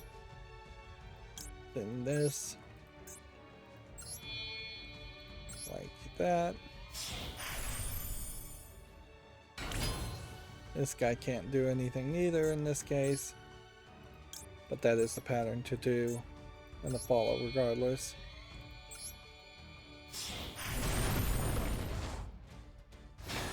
I really shouldn't be stacking these two up like this.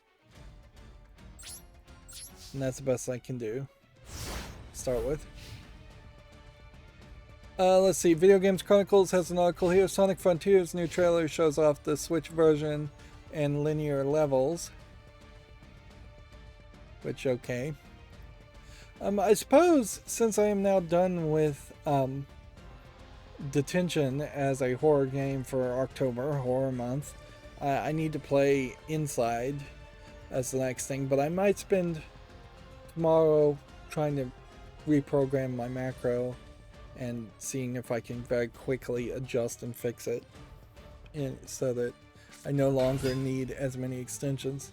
The name of the game clearly is to get rid of as many extensions in Chrome as possible other than UI Vision itself, which is the thing that runs the macro, so there's less dependency and more robustness, even though my current version of UI Vision is also buggy and it's still having a weird bug where it sometimes just doesn't work for no good reason when it's trying to read CSV files.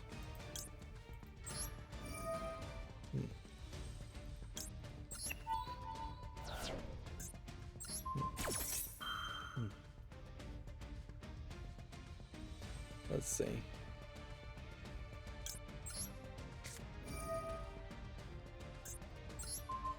Let's also cancel that guy's abilities.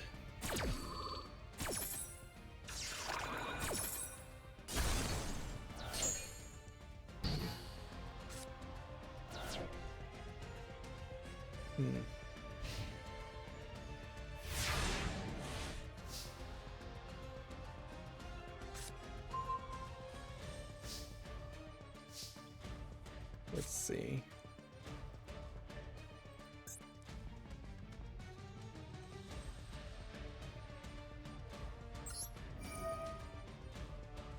This time I'm gonna disconnect this one and just go ahead and destroy myself. As silly as that might seem.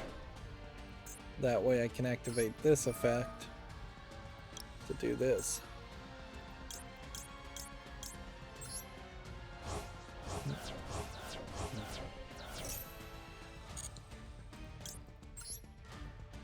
And I'm lining these up for no good reason.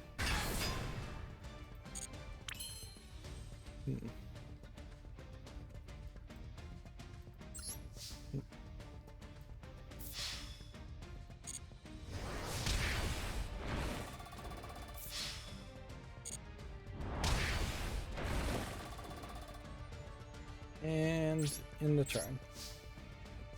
Let's see, next story we have from Video Games Chronicles. WWE's 2K22's latest DLC characters include Mr. T, Ronda Rousey, Doink, and the British Bulldog. There's a British Bulldog. This is Mr. T. This is Ronda Rousey. This is Mr. Doink. Obviously. This is Mr. T. No, obviously, that's Mr. T.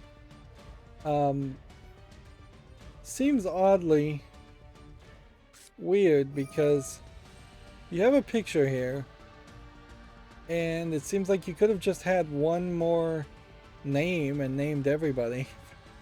Because it seems like this guy's not being named and this girl's not being named.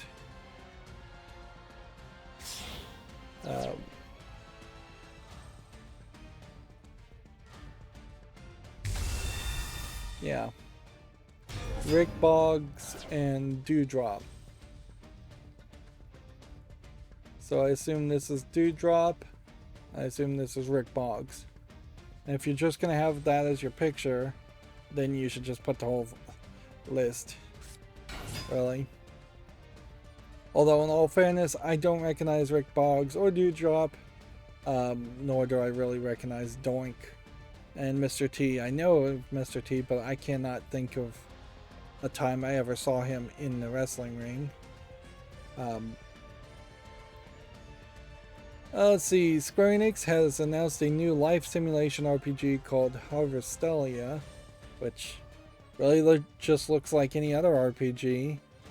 And boy, do they have like one artist in charge at Square Enix that makes all of their cover arts.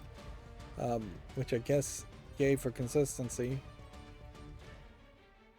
Yeah, it definitely looks like it's just a Stardew Valley clone with more Asian Japanese RPG elements as far as the fashion style and as far as actually having to go and fight people at some point.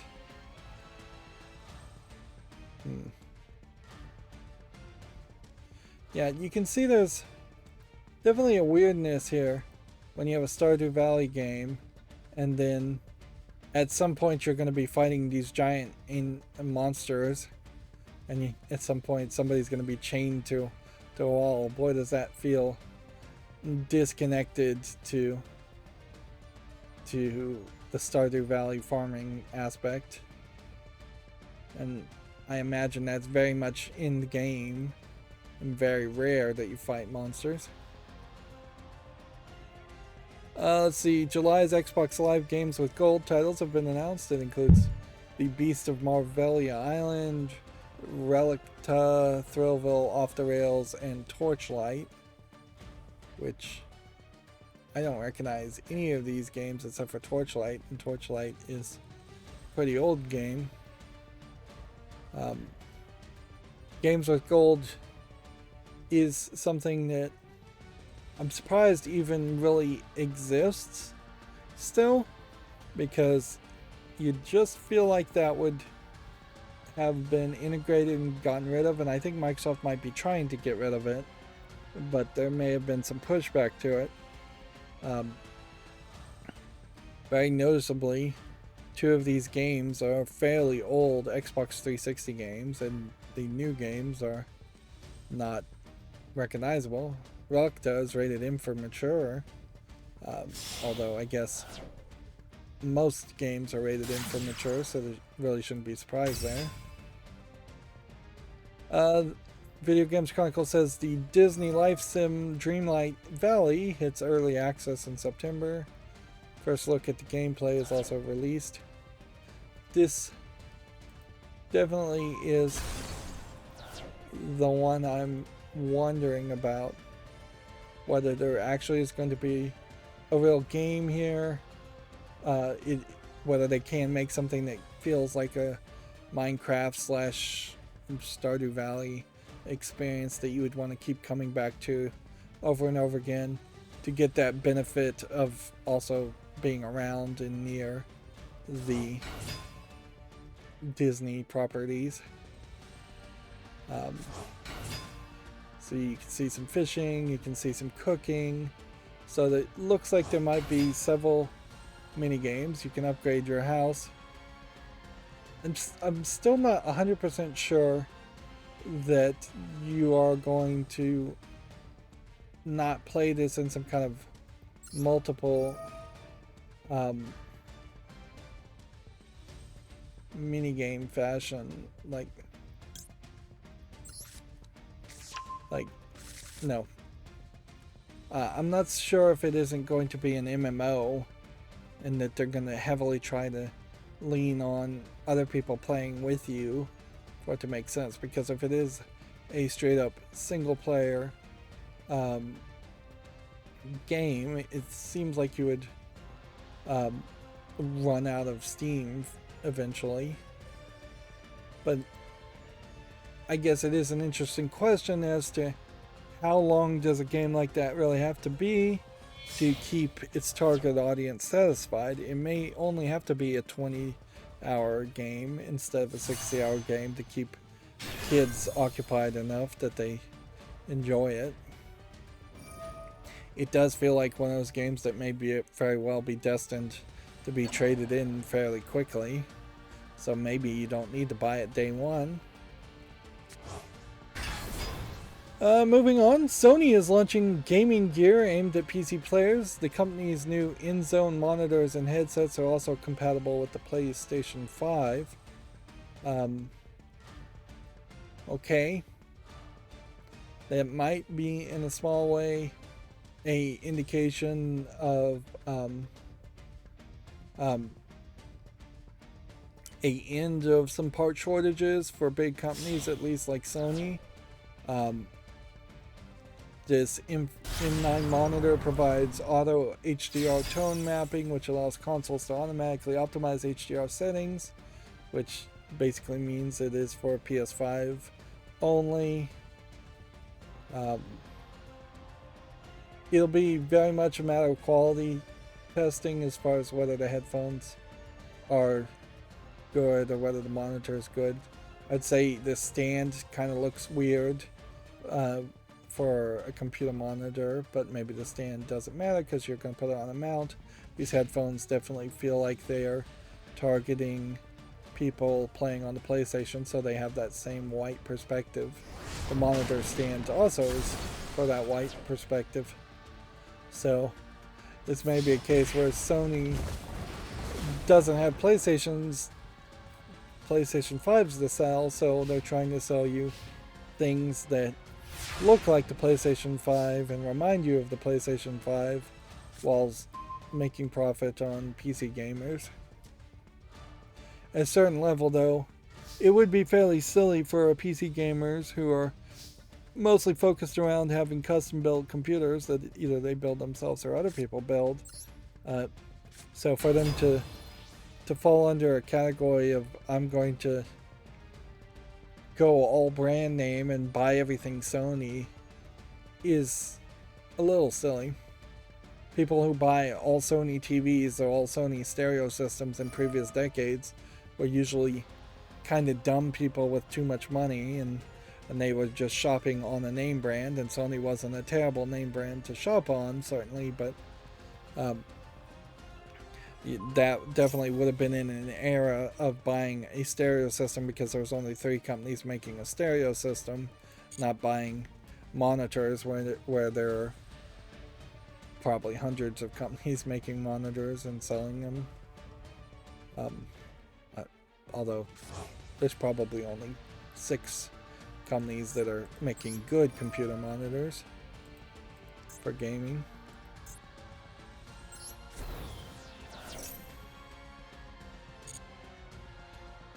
I add this to the graveyard.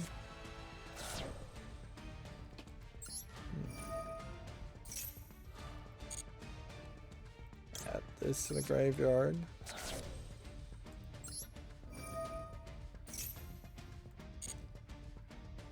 Add this to the hand.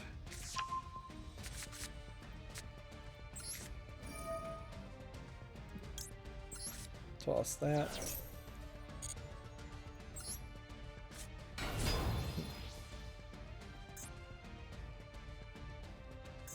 Ugh.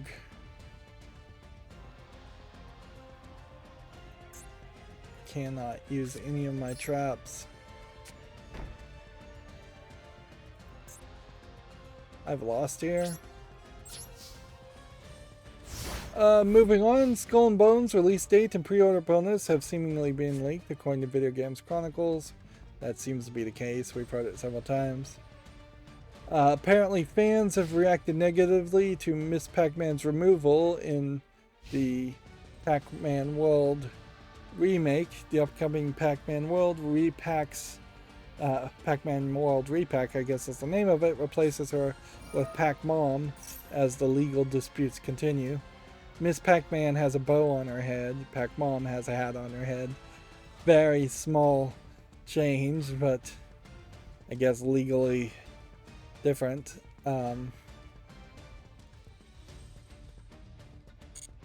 Which really, if anything, this just points out that Bandai Namco needs to once again realize they've lost the fight in the hearts and minds of fans as far as Miss Pac-Man being more popular than Pac-Man or Pac-Mom or anything else. They lost the fight a long time ago, and they just need to come to a reasonable settlement to buy the rights to Miss Pac-Man and be done with it. They probably should have done that decades ago. This is probably a worst case example of you catch more flies with honey than you do with vinegar. And had they simply thrown a bunch of money at the problem early to own Miss Pac-Man outright, just buy the entire company, they wouldn't be haunted by this. And in a lot of ways, it is now boiling down to a long-running fight where the wounds run so deep that they will just never heal over. I'm sure Bandai Namco is furious with the fact that Miss Pac-Man's more popular, and they're too proudful to get over it, and that's just not good business. Moving on, Video Games Chronicle says the Xbox Games boss reportedly claimed Bethesda no longer has a crunch culture. Matt Booty says he's confident that reports about Fallout 76 crunch are a thing of the past, which that's slightly different when all you're quoting is confident that reports about Fallout 76 crunch are a thing of the past. You can be confident that the reports are a thing of the past. You can be confident that there's no longer crunch around Fallout 76. A direct quote of Bethesda no longer has a crunch culture is a different quote, certainly. So if we scroll down to the actual Booty reportedly claimed that crunch culture was just a part of the industry, is the part to quote. I don't say that to justify it, I'm just saying it's part of the culture of the industry, and I literally slept under my desk early in my career, and we looked at that like a badge of honor.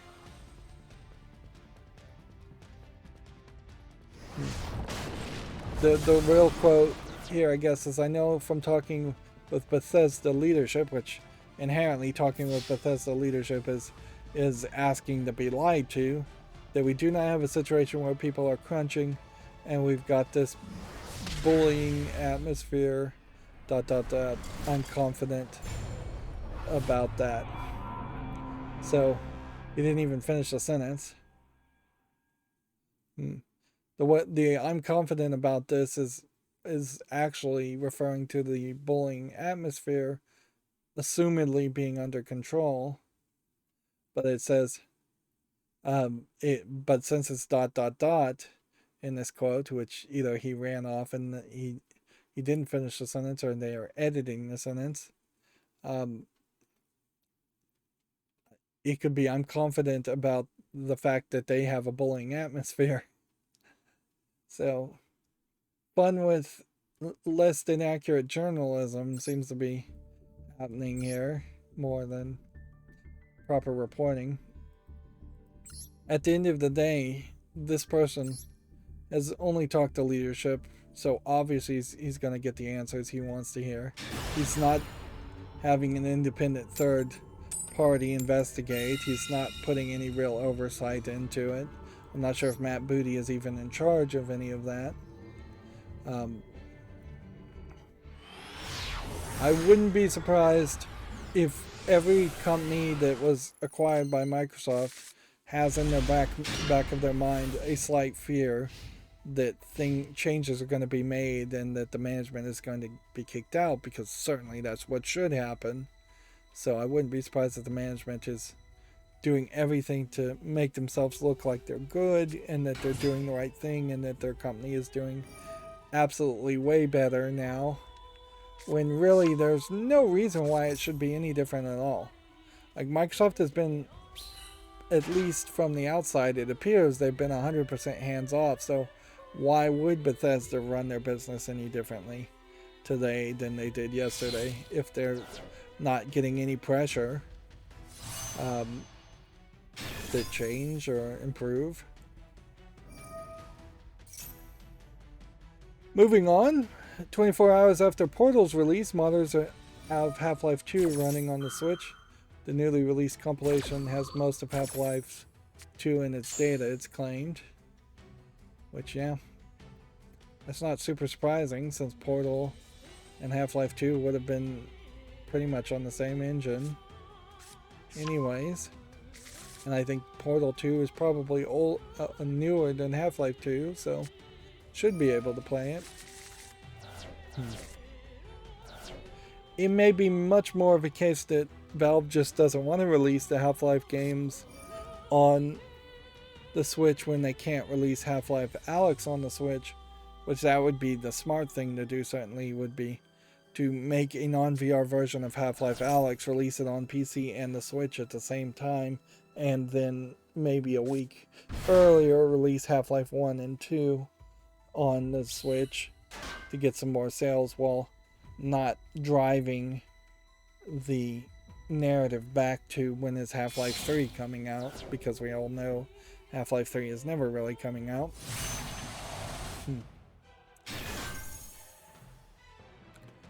Let's see. Video Games Chronicle says a shareholder asked for a new F-Zero at Nintendo's latest annual meeting. I delivered your enthusiasm to Nintendo management. It was a quote here. Which, like, if anything, I don't even know if it matters one way or another. If a shareholder asks for a new game, I doubt Nintendo's going to really listen to it unless that shareholder has a lot of shares.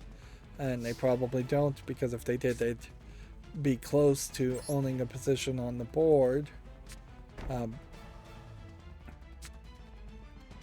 So I could definitely see a scenario where that goes in one ear and out the other. And it's an interesting question whether shareholders should ask those questions, or they should just, or should they just present themselves as the kind of soulless entities that are money grubbing and looking for profits above all else. Because you know all the other questions in that meeting would have been like, what was your sales this quarter? How do you feel like you're going to improve these sales even if they were good? Because we want more money always.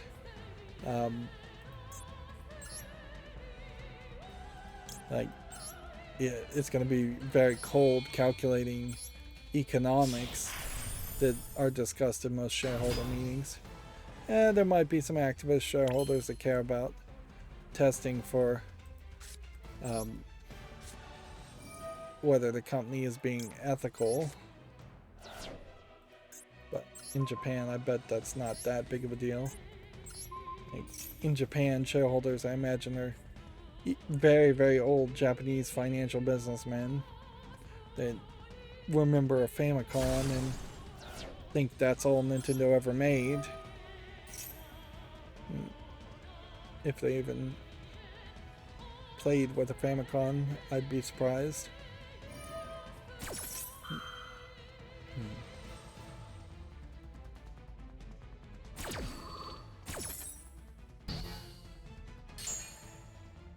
Alright.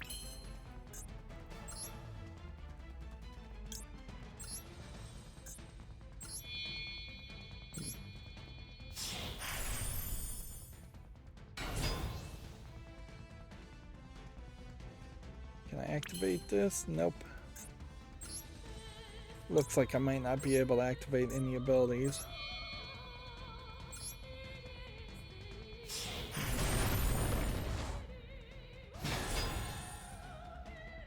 Yeah.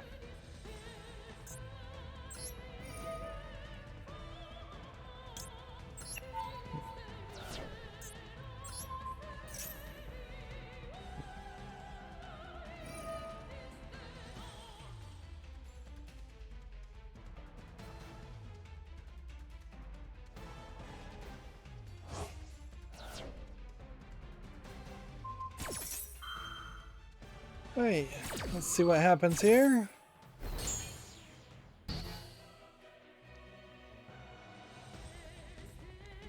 That went badly. Let's see. Should we get a new F-Zero game? Sure. It's any IP Nintendo has, they should try to make some new games around it. Definitely, but I don't think there's anything amazing that would happen if we were to get a new F-Zero game. It would just be a racing competitor game to kind of balance out the fact that there isn't a new Mario Party game.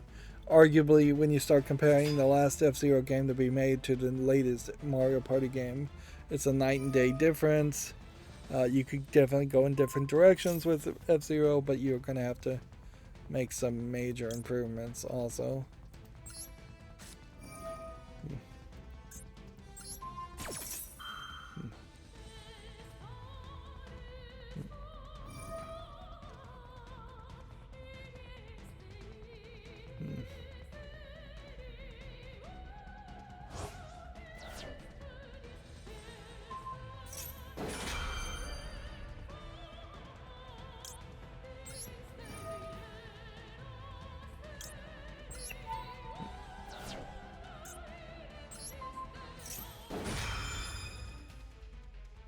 Let's see how this resolves now. Destroy that card. Cancel that ability. If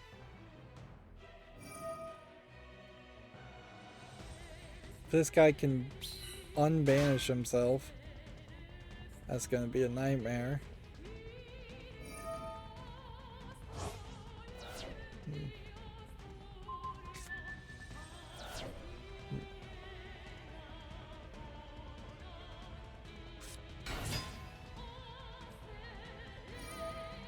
Let's see. Moving on, Video Games Chronicle says Nintendo says it's increasing security following a prolific leak of game prototypes. The Giga leak saw an unprecedented amount of confidential game data leaked online. Apparently, part of that includes a Luigi hat in Mario 64. Then here they have a video not related at all.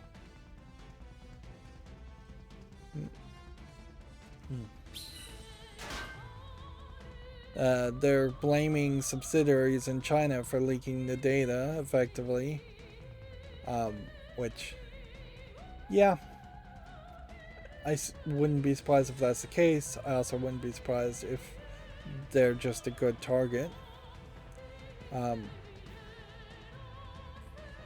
Nintendo keeping that information confidential, I don't think is really that necessary.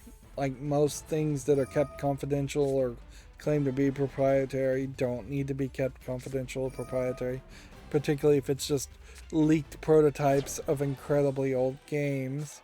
Sure, at some point Nintendo might run out of money and release those and try and sell those and rip off the consumer some more by selling old stuff that nobody really wants to pay for or should have to pay for. But what I didn't hear about was any story of prototype games that are brand new for the Switch that like we're getting entire games early or parts of entire games early. And even at that, it's so difficult to hack a Switch and play any kind of prototype or emulate the Switch that the vast majority of consumers who would buy a Nintendo game will just buy it from Nintendo and not attempt some weird hack or emulation.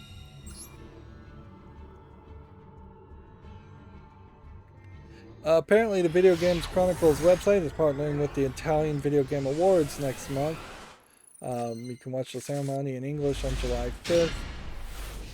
I know Video Games Chronicles is a UK-based news site, so Italy's not too far from that.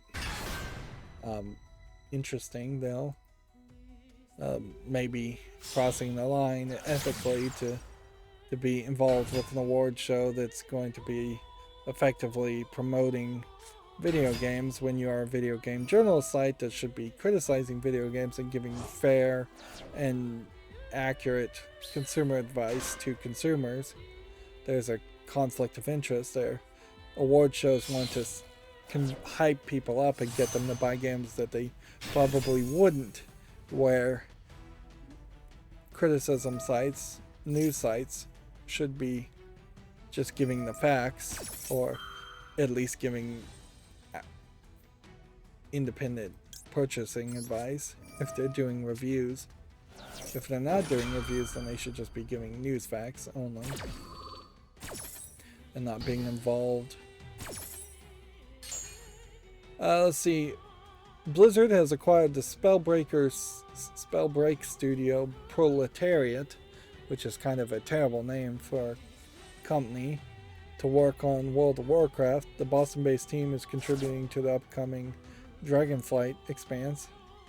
So, Spellbreak is probably going to be abandoned. Although I've never heard of Spellbreak in the first place, so it's probably not a huge loss. Definitely seems like it's kind of in that same fantasy realm, although it feels like it's a much more modern take on a RPG.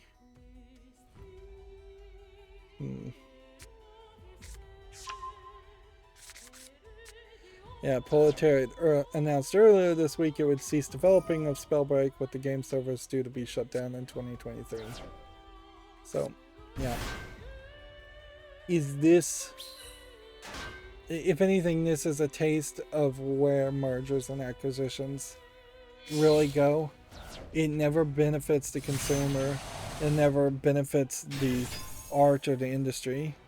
A separate concept and idea has been shut down in favor of just throwing more manpower at a tired, played out money printing machine that is World of Warcraft, which World of Warcraft has not done anything innovative or new for the game industry in a very long time, if ever. Now there is less choice, at the very least, because of a merger and acquisition, and that almost certainly will occur to some level if Microsoft is allowed to acquire Activision Blizzard, which I heavily suspect they will be allowed to do that.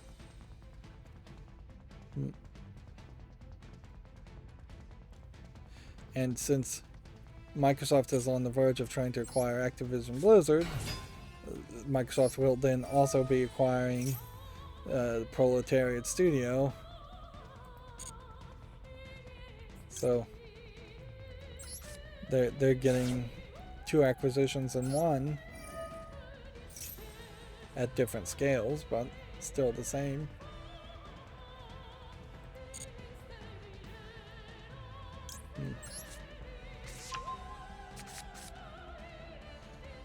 Okay.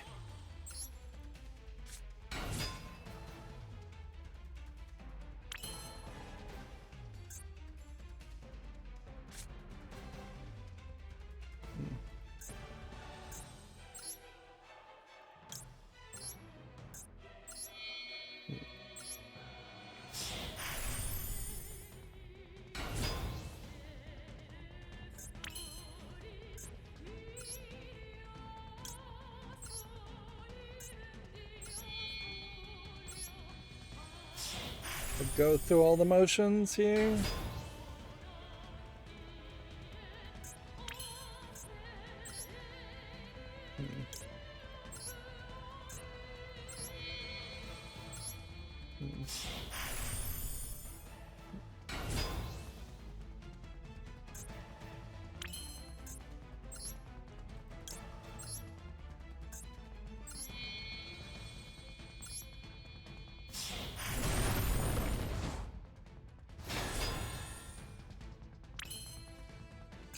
Activate this. Discard this. Destroy this. Hope that works.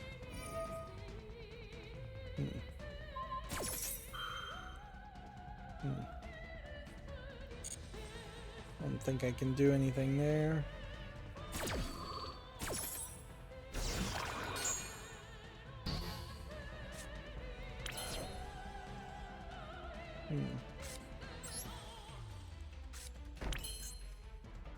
I think that also means I can't activate this effect, which I think means we have to do this.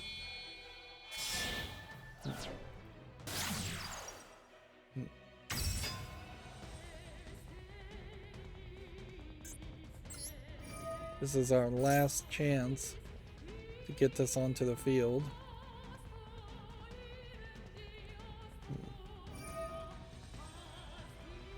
If we can counter that.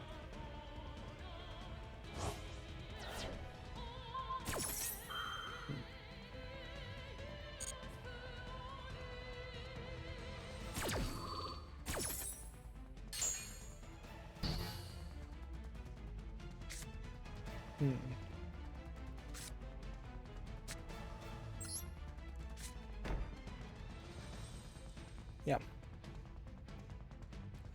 None of that worked. Best case scenario, I destroy this and weaken him and hope to survive the next turn. Here's that article I was talking about on Video Games Chronicle. Nintendo has applied for a trademark for NSW abbreviation. The letters are commonly used as shorthand for the Switch. Sort of spotted by Reset Era, which I'm surprised that still is a place anybody's even checking for conversation. It probably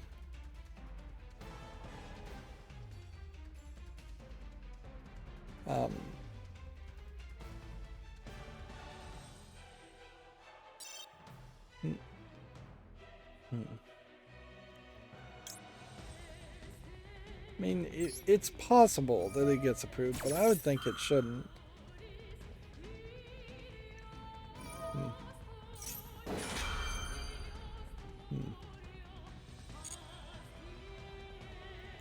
Yeah, there's really not a lot to say. It'll just be interesting to see what happens. Or what doesn't happen.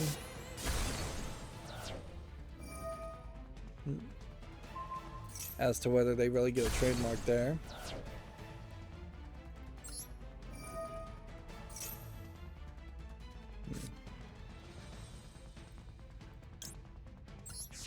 Man, my head is spinning and I'm not really moving very fast here. Like, it's one of those hot days, and if anything, it's the humidity. There are definitely times where I dangerously start to feel cold. Like right now I've got my fan on, and as I normally do, and I feel the wind blowing on me, and I feel the coldness of that sweat evaporating off my arm, for instance. But then my head is spinning. Maybe I didn't. This might be more that I just didn't eat enough food when I woke up this morning. It's been several hours now. This might just be more low blood sugar than anything else. Well, we're almost done with Video Games Chronicle articles, but we probably should just stop playing Yu-Gi-Oh! At this point. Like, we are teetering, certainly, and I don't think the reset matters.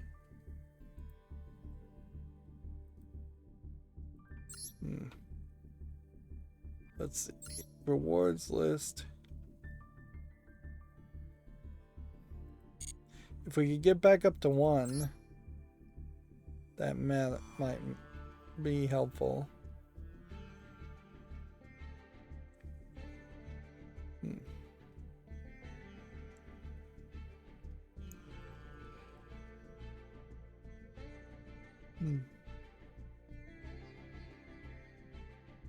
Yeah, if I could get back up to tier 1 and just stop playing there, that's what I would like to do. But I don't think time to do it. And there's just kind of nothing else to do. Like, I had some solo games, so I went and I played some solo. And we've got just a little bit more to pull off there as far as the solo mission.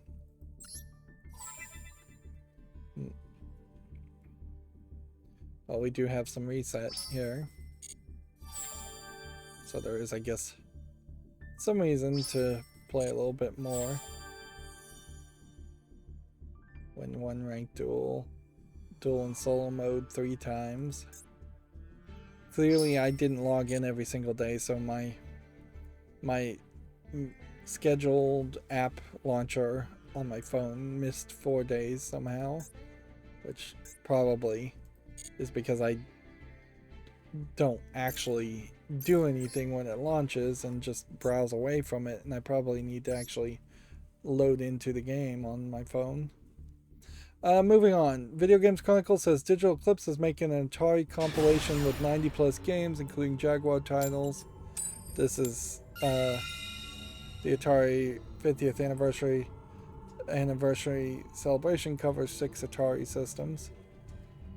I think we had pretty much already seen this trailer though, and what it really just highlights is that there's going to be a lot of really old games, most of which I don't think are going to be anything other than emulations or ports. They're not going to be remakes by any means.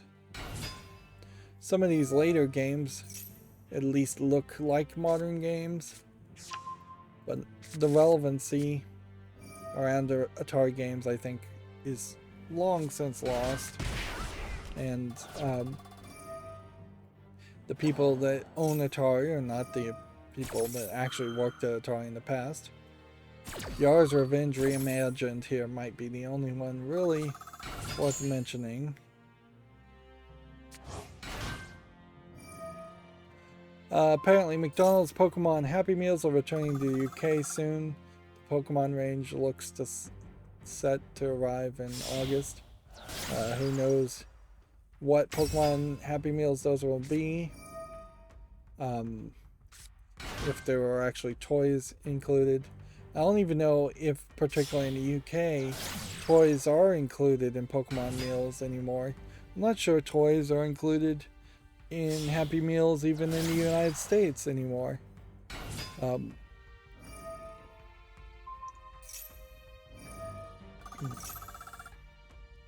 Clearly somebody is still going to McDonald's, or they would have been out of business, but I feel like most parents are not that desperate that they would take their kids to McDonald's. Maybe I just don't particularly know a lot of parents who are really, really poor.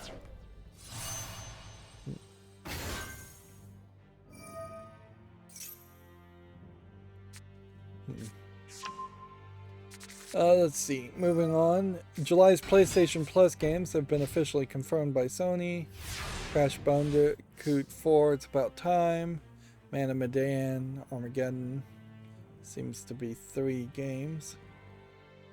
I don't know if there's a 4th. Nope, it is just Arcadegeddon, not Armageddon. Crash Bandicoot 4 and Man of Medan. So yeah, keeping things a little tight compared to their competitor. Okay.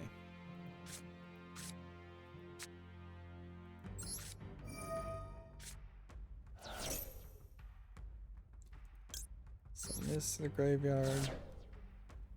Activate this. Send this to the graveyard. Activate this.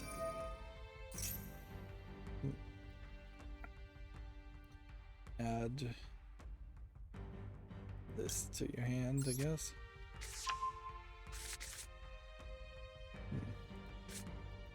Summon this, I guess. Then it seems like you are just limited to not being able to special summon anything. So I probably should have put this face down, and then probably would have worked a little bit better.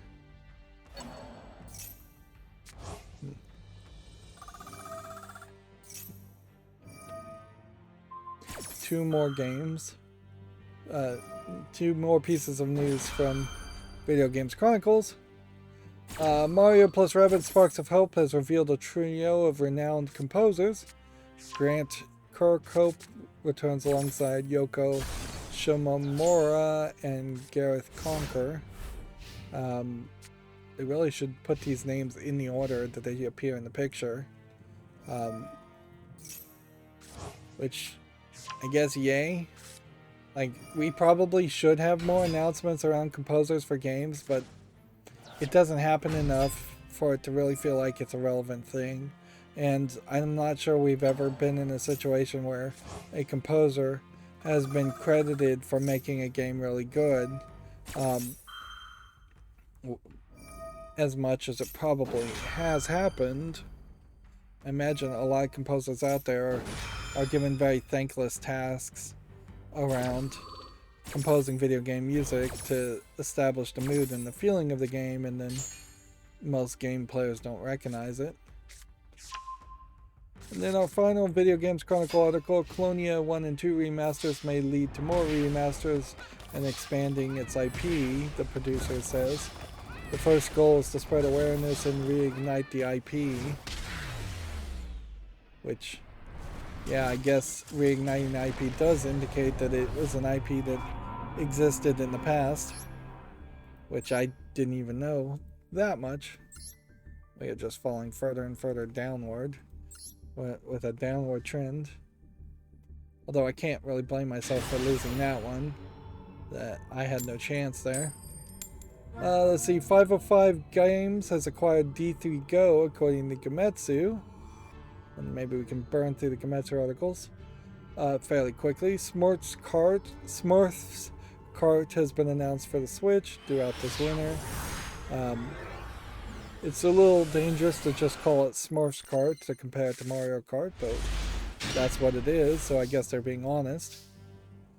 The game High on Life launches October 25th. This is the weird kind of Rick and Morty inspired game with some of the voice actors, I think, from Rick and Morty, or some of the creators of Rick and Morty.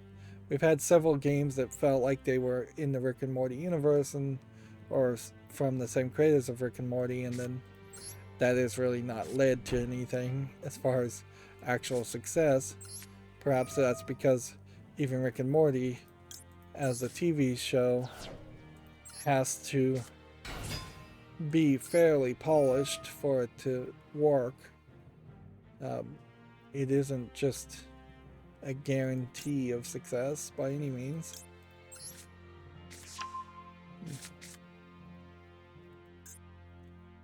I mean, I could get to a 3 at the moment.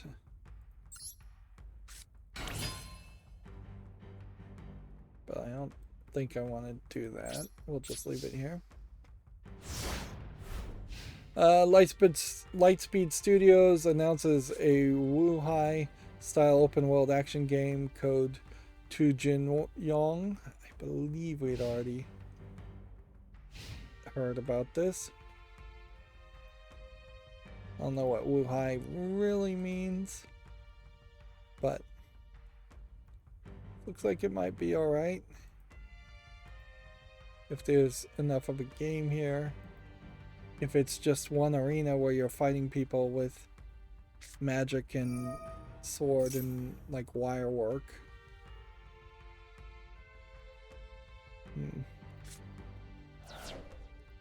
Then that would be something different. Like, that's not quite enough of a game. And when you look at this like thumbnail in the background, it looks like it may very well be just 5 people you have to fight. So it's weird that it's being called an open world game, open world action game, when it so far really just looks like a fighting game.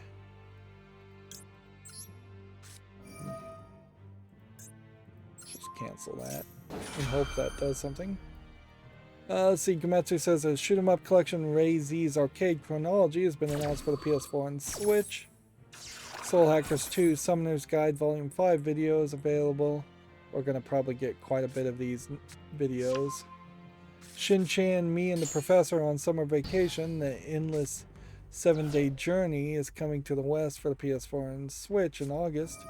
I feel like this was a different title in Japanese because I remember this originally coming out in Japan. It's interesting for a Shin-Chan game to potentially come out to the West. It's definitely a game I might consider playing, but it's also a game that might be fairly boring. Shin-Chan is kind of targeted to younger kids. And I definitely want to more talk about just Japanese culture and Shin-Chan and try and highlight that, even though I don't really know that much about Shin-Chan. And that would be the reason to play that I'd want to play the game, so that may not be the best reason to actively try and play that game. At least if I was going to play something like Digimon Survive, I can talk about my perception of Digimon and how Digimon was somewhat important as a Western cartoon. Also,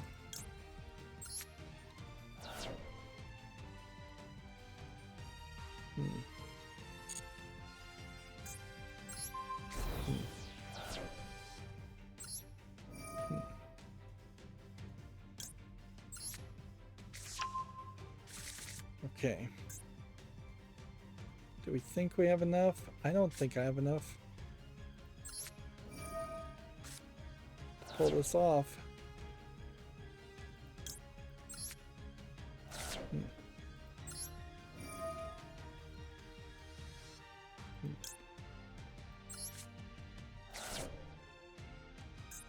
I think I have enough now.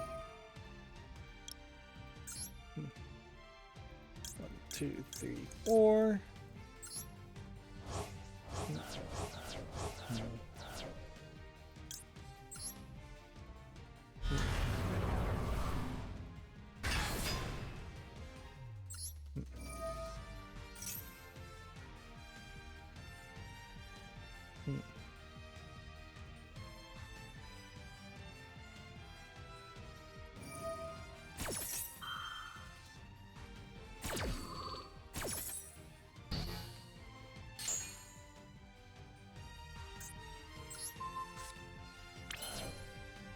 And summon.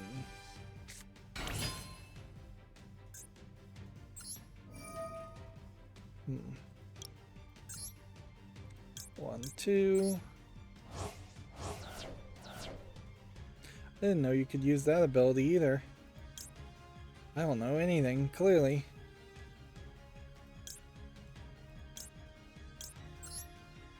I didn't know how much these cards synergize around all of that.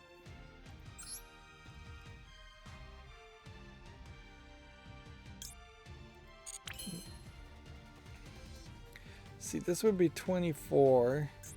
If I was to do this, that'd be 23. Alright, so I think we're good here.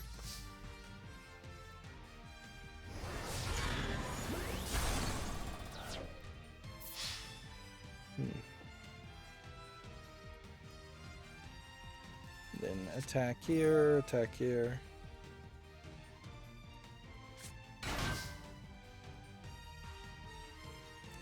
Alright, they want to play that way? We can play that way. 1, 2, 4.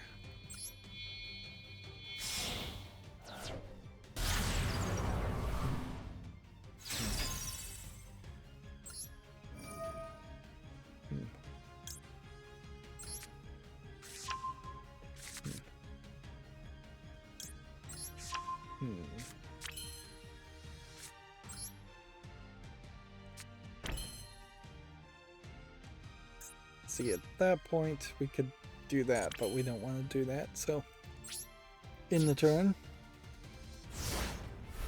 Let's see. Gametsu has an article here. Rocket Panda Games has acquired the Phantom Breaker IP from Mages, the beginning of a new chapter for the Phantom Breakers franchise. I would have thought this was the Soul Calibur franchise, really. I mean, I guess all they have here is this one picture to show. I'd have to do more research than I'm willing to do to even figure out what the Phantom Breaker series is. I wouldn't be surprised if it is just an old RPG game. Like an 8-bit RPG game. And they're gonna just try and remaster it and reboot it. Or reboot it, probably reboot it. Gotham Knights has a trailer for Robin, and I'm sure I'll put out a trailer for every of the Gotham Knight characters. Okay, who do we want to special summon here? Let's do one of these, and one of these, and might as well do one of these.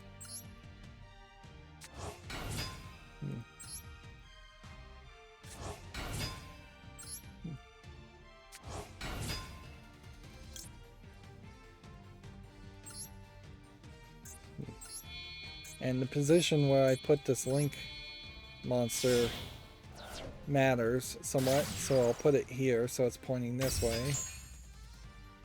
Although I could have also put it there and it would have been fine. But if I'd put it here, I couldn't make 2 more link monsters if I was going to do that in that direction. Let's see, Monster Hunter Rise, Sunbreak expansion, Kingdom Savior, and Black Belt S armor, and High Rank Defender weapons tree trailers and screenshots are available if you want to check all that out. Nier Automata, the End of Yoha edition, is coming to Switch in October 6th. So that is like the newest version of it, and I assume that version is either available already for the PC version, or it's coming to the PC version. It would really suck if the PC version got left behind. It has been kind of in the past that when Nier Automata was originally released, the PC version needed some updates and patches, and I'm not sure it ever quite got as many patches as the players would have liked. But I don't think the game is awful by any means.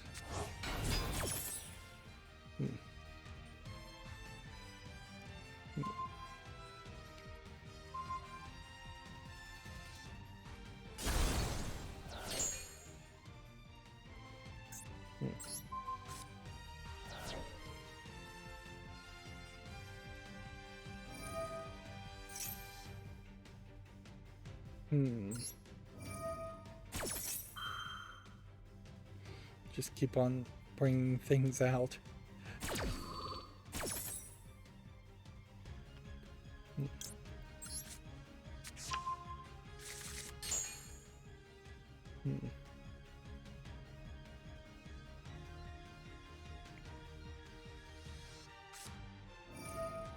Let's see. Annapurna Interactive and Simo Go have announced Lorelei and the Laser Eyes for Switch, which I assume this is a different Lorelei than the Lorelei in the Cat Lady series, or the Devil Came Through Here series. If not, then that would be weird. This definitely does not feel like it's part of the Cat Lady series, and it's not like Lorelei's that weird of a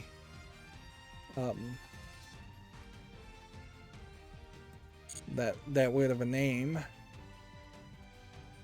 And I seriously doubt they would make a new Cat Lady game. I think the trilogy ends fine where it does, and going further is just going to make it worse as a series. This definitely doesn't seem like it's connected. Plus, also, these two companies are not the companies that made the Cat Lady series in the first place. So, yeah, just a new game with a similar name. We already talked about Super Bomberman R being announced for basically everything. We already talked about Mega Man Network Legacy Collection being announced. We already talked about Pac-Man World being announced. A hand-drawn adventure game called Blank has been announced for the Switch and PC. So there might be something to this, but this might just be too much white background with white characters in the foreground. It definitely feels like there are some times when it's hard to see the characters with that art style. We already talked about Monkey Island, Return to Monkey Island. We already talked about Mario & Rabbids launching October 20th. Maybe we didn't get the date. Cygames have released a roguelite action game called Little Noah, Scion of Paradise for PS4 and Switch and PC. Explore ancient ruins with a genius alchemist Noah and our cat companion Zipper. I wonder if this is somewhat related to the Noah of the Bible. I gotta move fast here, otherwise I'm going to end up conceding.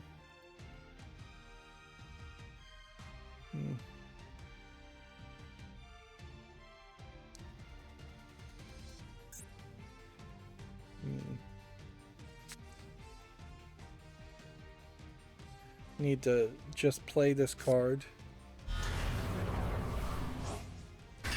I should have played that card before that point. And I failed miserably because of that. Alright, well, let's try to correct that. Let's try to correct that as quickly as possible.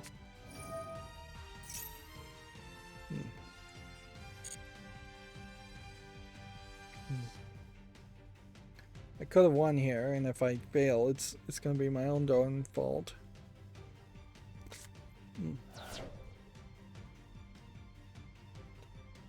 If we look at this blurred out trailer, let's try to get it. Cygames is the manufacturer of Shadowverse, the collectible card game, which they're still spending some effort on that, even though I've stopped playing Shadowverse. And yeah, this feels okay. They may be very much just publishing this game, and then there may be another developer involved, or they may be the developer and they may just be big enough to handle it. Give me the ability to do the thing I want to do.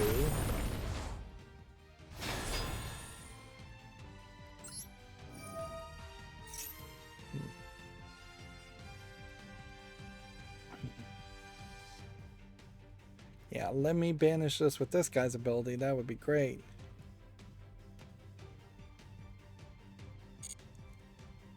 Banish you. Activate you.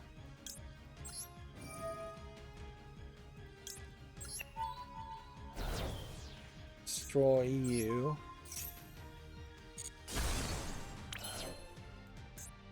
Activate this. Here.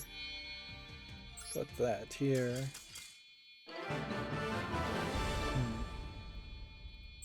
Got it.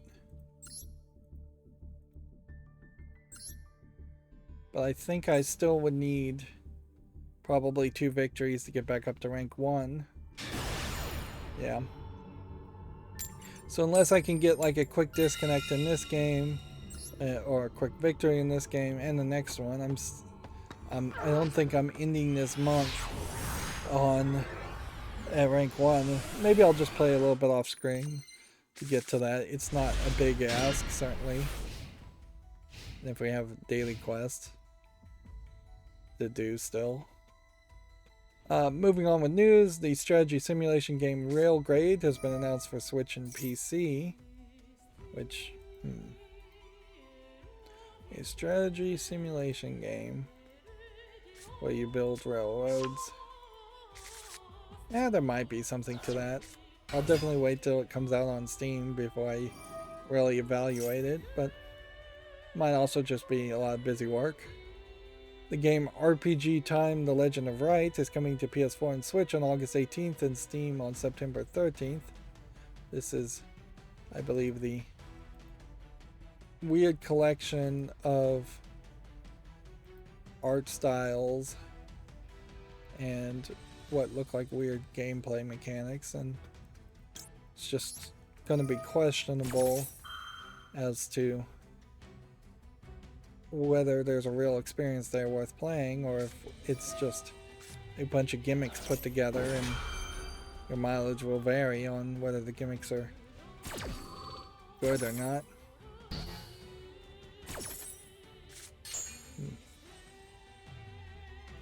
Interesting. So she canceled that, but I think that just means I can use it next turn or this turn again if he special summons something.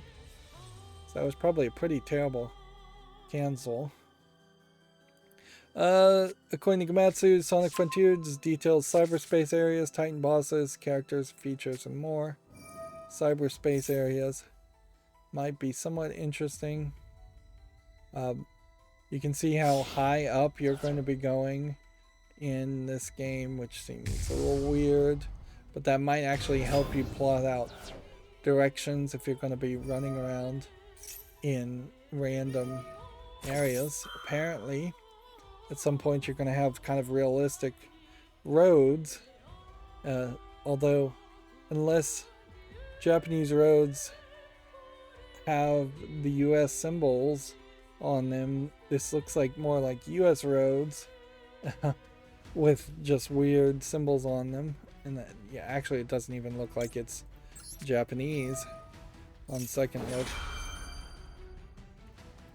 That seems like that's an odd twist, and I can't help but assume that these cyberspace regions are going to be similar to the chaos regions. So maybe we are not running around these weird twisting roads to collect blue orbs, but I wouldn't be surprised if you have to run around and even race with the cars to get chaos gems or something like a chaos gem.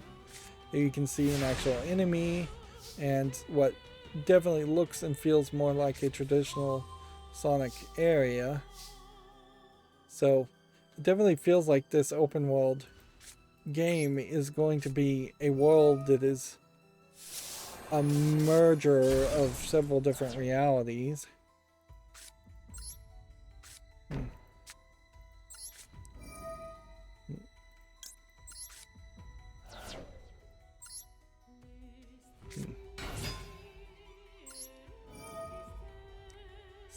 Throw that in the graveyard. Activate that. Add this to the hand. Summon that. Activate an effect. Apparently summon only 2 cards this time. That should be good enough though. Activate that effect. Summon that.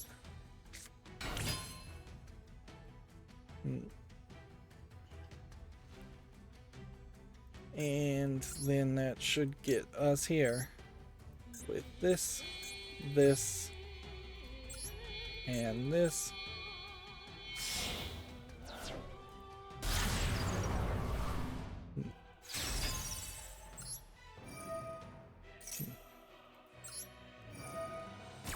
I really didn't need to activate the other guy's effect because it's just going to have me draw a card and then return a card.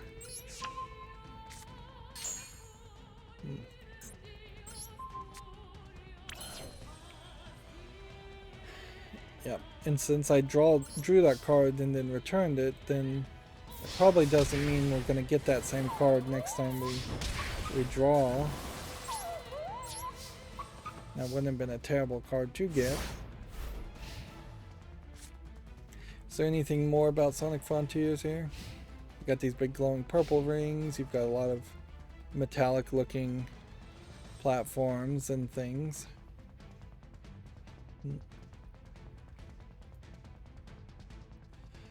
I suppose Sonic works if it opens up the world to having multiple dimensions, and Sonic's world is just one of the multiple dimensions, and that there's potentially different enemies.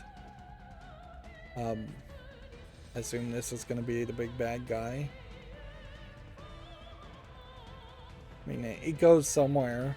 This Sonic Frontiers may very well be the Mario Galaxy equivalent, where you just have different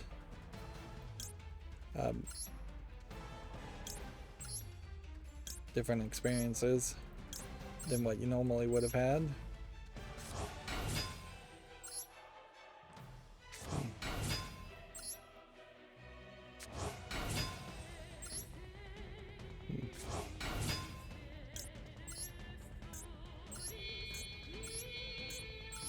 This is so slow.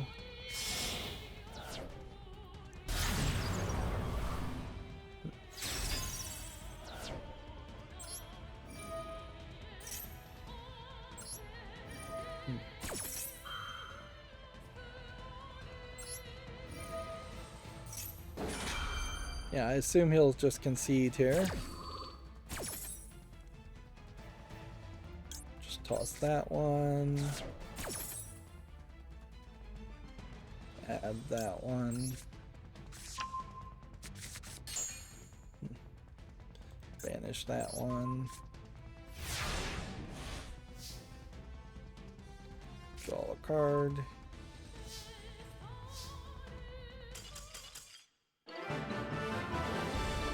See, it seems like what the game does is actively just like wait until it's your turn to tell you the connection has failed. And it should just go ahead and tell you. Let's see, we already talked about Disney Dreamlight Valley launching September 6th in early access. The Live A Live demo is now available. Doraemon Story of Seasons, Friends of the Great Kingdom, has been announced for the PS5, Switch, and PC due out in 2022. We're running out of time, really, in 2022 to announce a game like that. Not, again, sure that this would come to the West. Dragon Quest Treasures launches December 9th for the Switch, which seems like that's yet another Dragon Quest game. We have quite a few of them. It doesn't look terrible, but also doesn't look great. The opponent surrendered immediately, which means we can rank up. So could we stop here, since we've been going 3 hours already, and be satisfied that we have done all the daily quests? Not really.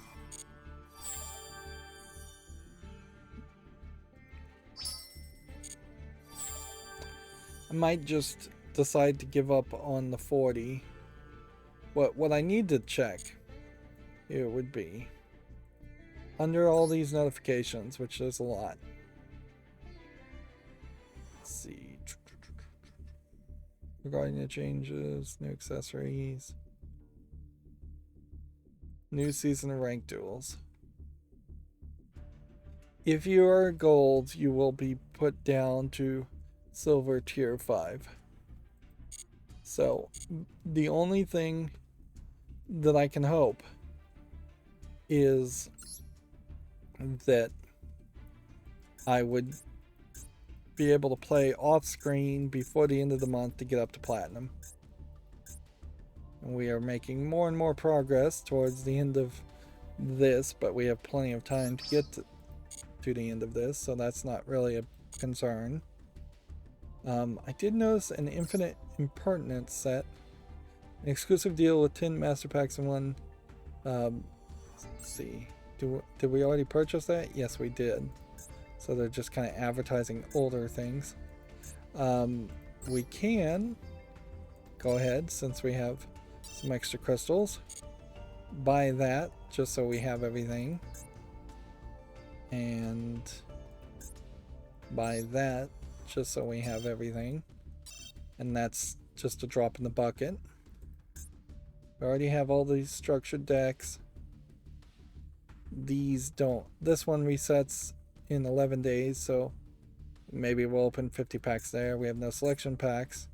And yeah, we could buy like a 10 pack of this since we are sitting on a lot of this.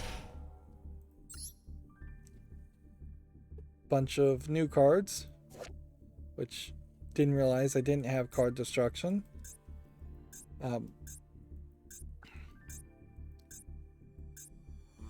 This is a much better way to look at the cards when you open them.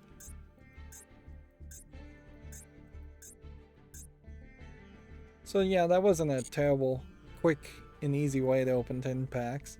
We're seeing that at least 50% of the cards I got are being labeled as new.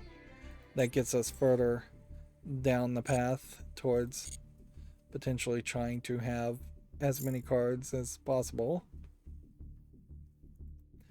But we really need to just speed through things. We haven't looked at a single game on Steam, and so let's just really quickly say no to a Chinese mobile game.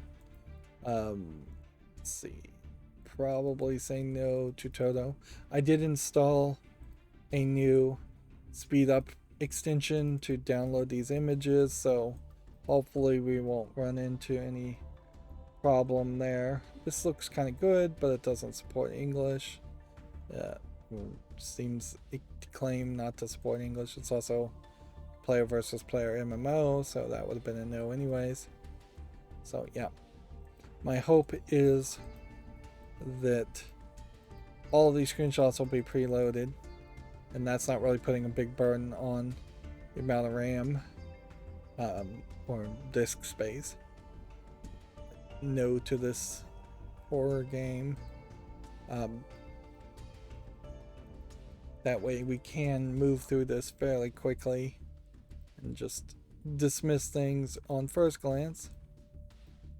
This is an escape room, so it might be good, so I'll put it on the follow list. I am trying to do the curator feeds still to get the trading cards. I don't know why. DNF Duel, definitely I'm going to put on a follow. Although it's already fairly positively reviewed. It's barely on the cusp of being positively reviewed though.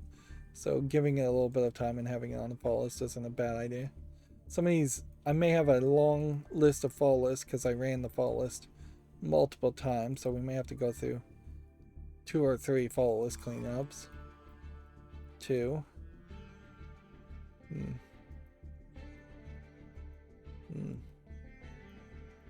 This looks like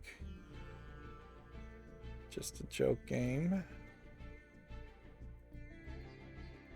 Here we have a ugly text game that looks like it's from 1982, even though its release date is labeled as 2022. Steam really needs to fix that issue as far as the original release versus the first initial Steam release. Battle Race.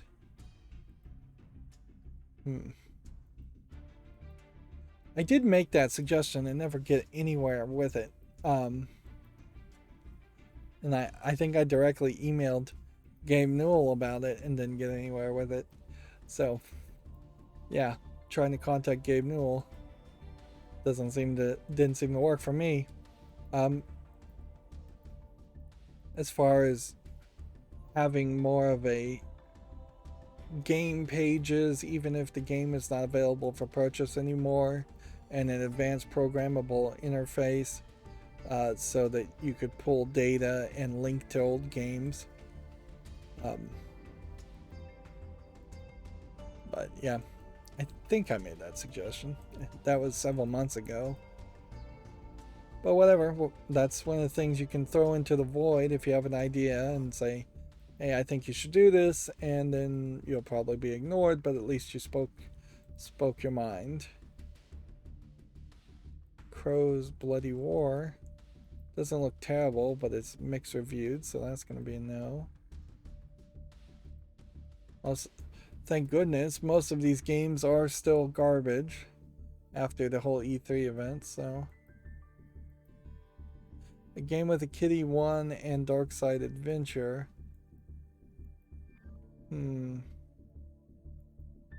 Looks like a Game Boy game. Of no importance, but I'll be generous and give it a follow just in case. Here we have Little Noah Scion of Paradise. $14.99. It's on the fall list. It's labeled as PvE and single player.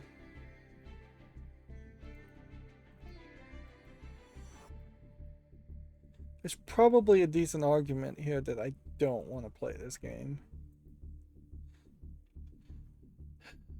But I'm not really at the moment willing to make any decisions at all because I'm just trying to rush.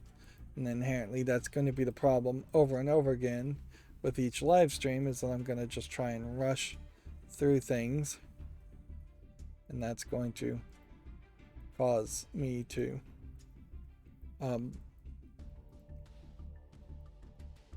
it's going to cause me to not really make decisions. Yeah, we have one called Acolyte, which looks like it's a mobile game mystery detective game. I'll give that a follow. Mini Maker Make a Thing seems to be too weird for its own good. Most games can't be too weird, but some definitely can be. No, I bet most games can be too weird, but most games don't get anywhere close to being too weird. MX versus AT Legends is mixed, so that's going to be a no. Yeah, and I'm still sticking with my feeling that I'm just not going to buy anything this summer sale.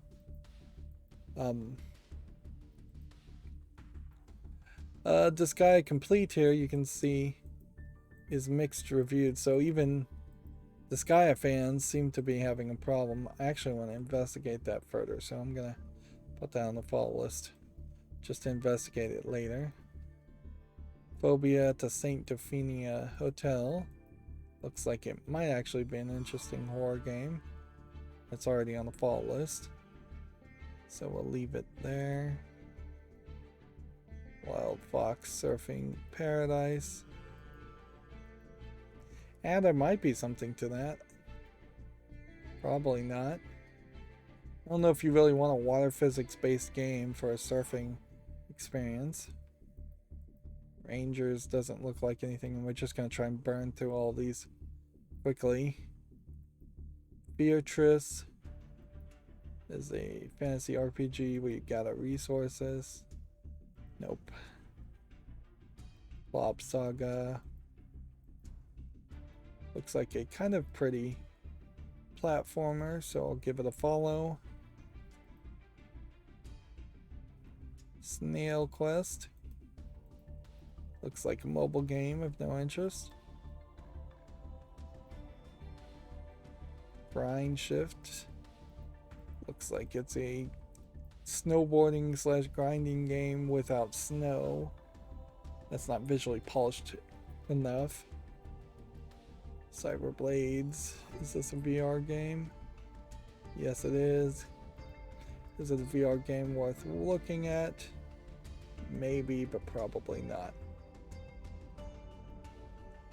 Actually, I think I don't have as many articles as I thought, so let's go back to Matsu articles here. Portal Companion Collection is now available. We already knew that. Square Enix announcing Harvestelia, we had already covered. Persona coming to the Switch, we already covered. And Ultra Kaiju Monster Rancher has been announced for Switch, which does seem to be a crossover between Monster Rancher and I guess a series called Ultra Kaiju, which I'm not sure any Ultra Kaiju stuff has ever come to the West, whether movies, TV, or video game. Ultraman has come over in a few anime forms, and maybe that's part of it. Yeah, there might be something to this, but I wouldn't be surprised if it's just too Japanese and too weird. And I'm not sure how many people really even care about Monster Rancher, let alone Ultra Kaiju. Let's see, Fishing Spirits Fish and Play Aquarium has been announced for Switch. Which, this was, I guess, part of the Nintendo Direct Mini. Yeah. Seems like you run an aquarium and fish, which is very weird. Because you definitely would not be fishing up fish for aquariums. Particularly with a hook and rod. Honestly, this looks like this is just a collection of mini games. And I would suspect there's not enough of a game there for that to make sense. But maybe? Who knows? I'd suspect no. No. We already talked about the free games for July for Xbox Gold. Fairy Fencer F Refrain Chord has its latest trailer, which is probably feels like it's been a long time since the last trailer. The game doesn't look particularly that good when you see the actual game models and not the cutscenes. It looks like a fairly simplistic or average JRPG game. Famitsu has its review scores for issue 1752. Matchpoint Tennis Championships 27 out of 40, so that's pretty bad. MX versus ATV Legends 29 out of 40, pretty bad. The Core getting 31 out of 40, which is actually a little bit low. An average game I think should be about 32. Square Sniper Elite 5 gets 32 out of 40. Let's see, Konosuba's God's Blessing on This Wonderful World, Cursed Relic, and the Perplexing Adventure has its opening movie available. This is based on the Konosuba anime, so I imagine the opening movie is going to look pretty good. Actually, I'd say the opening movie is actually a little bit lackluster, so I assume the game is not going to be that pretty. If that's the opening movie with just a lot of still images and panning and zooming, they didn't put a lot of polish into it. I don't think Konosuba is particularly that popular at the moment. Star Ocean The Divine Force launches October 27th for PC, PS5, and Xbox. They have new footage, screenshots, and more. Feels like we are hitting a point where we're starting to get reminder trailers and announcements for games that were somewhat silent during E3 and several months before then. It doesn't feel like this Star Ocean game has been talked about in at least a couple of months. But it could also be a case that it was talked about the day before the E3 announcements started happening, even though E3 didn't really happen. And there was just so many trailers and announcements from all those different events, like the Xbox Next and the Summer Games Fest, that I forgot everything that was announced before then. We already talked about Blizzard acquiring Proletariat. We already talked about the Atari thing. A top-down 2D action RPG, Fallen Angel for Switch, launches July 19th. Let's see if we can get a general idea of what this looks like. Might be something, might be nothing. It's gonna come down heavily on how well it controls. It does seem like you are going to be fighting different depictions of different types of angels. Which I thought that was cool in Bayonetta, but Bayonetta was also a lot prettier and had an interesting story, and we can't confirm any story in the trailer, and the graphics don't look anywhere close to Bayonetta. Sword Art Online Alicization Lightcross DLC expansion Matricaria has been announced, which okay. Some more characters, I guess, are being added. Maybe some more story.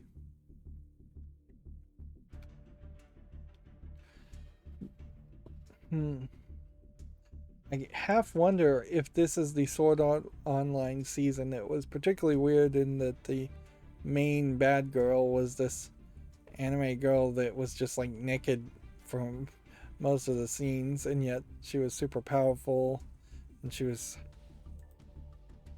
like the god of the world, and she created entire religions around her to keep her in power.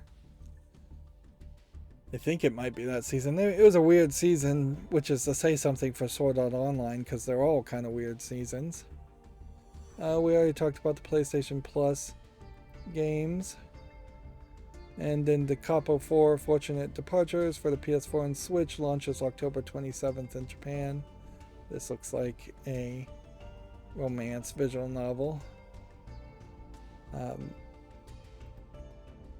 Let's see. Then we've got a game here called Dreamland, which looks like nothing. You know what? I'm already running out of games for the daily game spotlights. Yeah. We may have to go back to the drawing board on that one. It is very possible that I'm going to have to either really lower my standards or just go silent if there are just no games to show. Because right now, I am not seeing anything of the games I'm looking at that feel like they deserve to be spotlighted. And that may just be the way it goes. You may just get a YouTube short when there is something to show, and only when there is something to show. And if there isn't anything to show, then I guess it'd just be quiet. Like, I don't feel like it's worth it to go through my wish list or highlight old games. I don't think it's worth it to highlight irrelevant bad games. I do think there will be times of the year where there'll be more than enough games to show off, and there will probably be times of the year where there aren't going to be enough games to show off. Ukrainian Defense Force Tactics, I'll give a follow for this, although it's probably just a low effort game that people are trying to get a cheap buck off of. Stolen Crown doesn't look good. Yeah, there probably is a problem here. I'll spotlight this one and put this on the follow list. There probably is a problem in that if I'm not really evaluating the games and I'm just going, oh, it might be good, that probably is not having me think about the games enough to even consider spotlighting it. I'll spotlight this one also, so that gives me 2 games, which is barely enough. Then we have our GameDeveloper.com articles. TikTok owner ByteDance has shut down its Shanghai Game Studio 101. Reports suggest that over 100 workers have been let go because of the closure. TikTok's owner ByteDance is a Chinese company, but Chinese companies definitely can still shut down Shanghai game studios. Although maybe the Communist government of China might tell them not to do that. I guess it just really depends if the population might be decreasing as far as able-bodied workers. I wouldn't be surprised if we find out that there's a considerably high number of people who have been disappeared or died because of COVID in the past couple of years, and entire cities are going to just become ghost towns. Let's see, moving on from baseless speculation. Niantic has rolled out a licensed NBA real-world basketball game called NBA All World.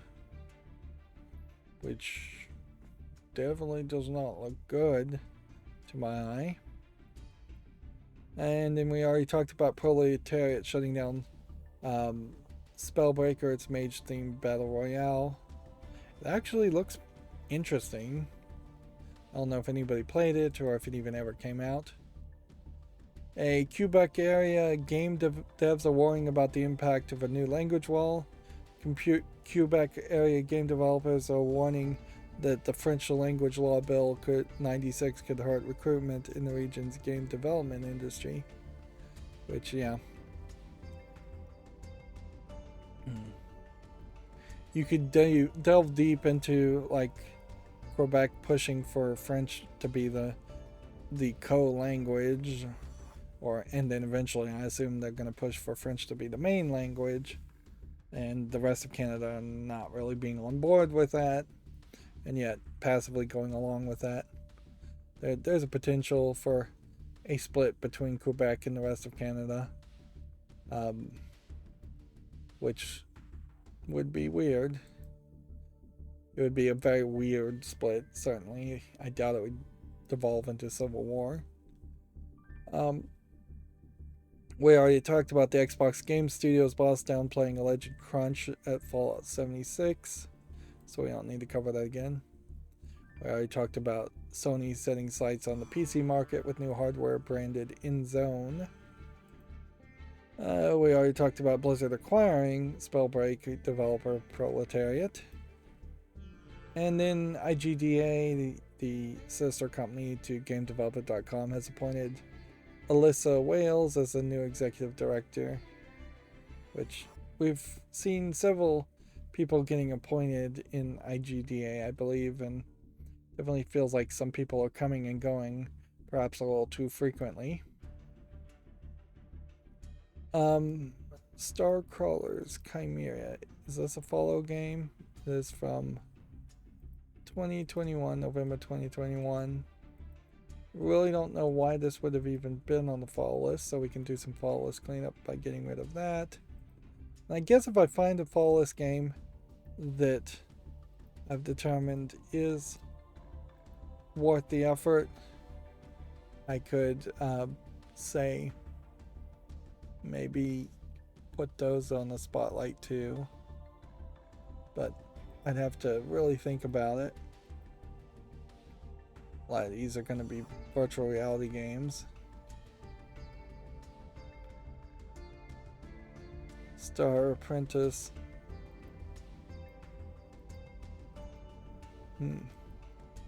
Detective visual novel. It's rated very positively. It's free, so that's probably why it's rated very positively. Let's see. Let's reload this page and see if we can get it on the wish list.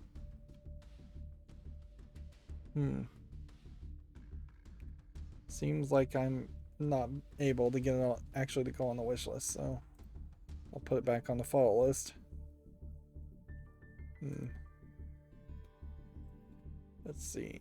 Next we have a game called Stand By You. It's a kinetic visual novel. It's $4.99. It's positive, but it doesn't really have a lot of visual polish to it.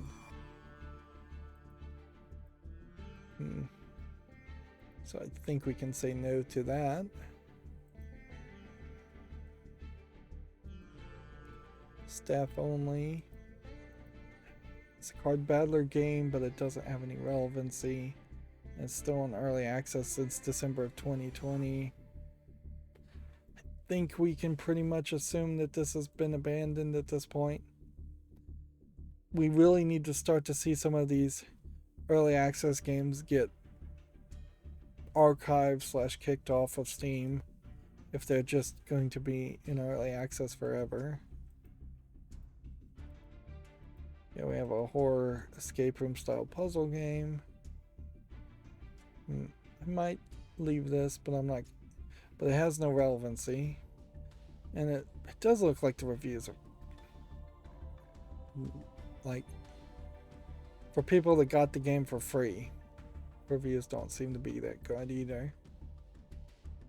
So yeah, I'll take that off. SRX the game looks like a decent racing game, so that can go to the wish list. Oh, you know why this is not working? Because of the way I've set up these new plugins. When I click on a link, it opens a new tab, and that new tab in that case is leading away from it actually registering the click. And yet the click here works. So I'm confused. This game is early access still since 2020 and looks like garbage.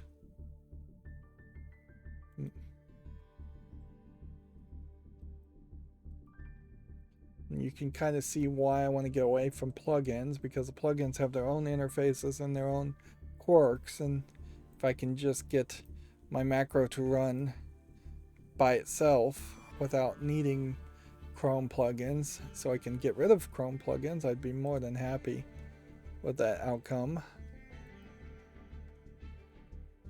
Let's see. Yeah, Squarekeeper. I'll give that some more time on the fall list. Here to there. Has no user reviews. It's just not relevant. It's still early access since 2020. So that's got to go away. Like, I really should be more critical as far as getting rid of games. The Spooky Speakeasy, I think, can go on the wish list. It's a free game anyways. Because it's not like I'm getting faster at making content anyways. Spookyware Watch Party. Which I guess I have to say yes to. It's like a Mario WarioWare type game with spooky imagery mini games, and it's free anyway, so put that on the wish list. Spiritus 1, I'll give more time to. I'm surprised I didn't run into more Star Wars games, but I guess I already own most of them. Spirits of the Light, I think we can probably say no to, but I'm going to give it some more time just because of the weirdness of the way it describes itself, which is a stupid reason to leave it on there. Certainly. Spirits of Freedom needs more time, unless I just want to remove it now. No, I'll give it more time. But yeah, I definitely am not getting faster at making content, so intentionally having very small, irrelevant games to cover seems kind of pointless. Plus, when I have them in the library, it's hard to even see them as anything other than background characters to the games I really do want to cover. So I'm not really picking to cover those types of games as much as I'd like. This was a cycling simulator that was supposed to connect to an actual cycling game. It's still in early access and nobody's reviewed it. Also, you could use keyboard, but that defeats the purpose. Spirit Island. And it looks like a decently well-liked board game. So I'll put that on the wish list. Then Spirit Hunters Infinite Horde. It's a top-down twin-stick game that doesn't look terrible. It's mixed recently, and it's still in early access, so I'll give it some more time. Spiral of Despair. I don't think this game is on the fall list. Oh, it is. Interesting. Yep. But it has no relevancy. So that's got to go. And then our final game we have here is called Spin City, which is a collection of mini games that's mixed, so that's got to go. And with that, that covered everything, which I'm surprised because I was expecting there to be a bunch of redundant fall lists. I was expecting there to be a bunch of other things that I was going to have to deal with. Let me just quickly go down my Twitter feed. The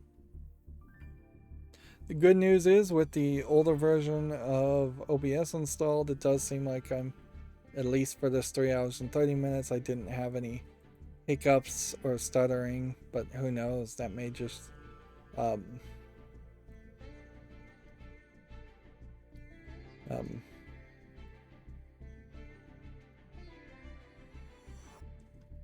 like, yeah, so I had no problems, but who knows, I may have more stuttering problems, or I may have just fixed it by installing the old version. I didn't have any network problems today, even though Yu-Gi-Oh! Master Duel seems to always have the opportunity for network problems. We didn't get up to platinum, which it would have been nice to do that, certainly. But I do seem to think I've got a plan to fix my macro and make things work better, and I'll probably spend some of the rest of today and tomorrow reprogramming it, trying to get it to work, unless I get lucky and it just takes about an hour.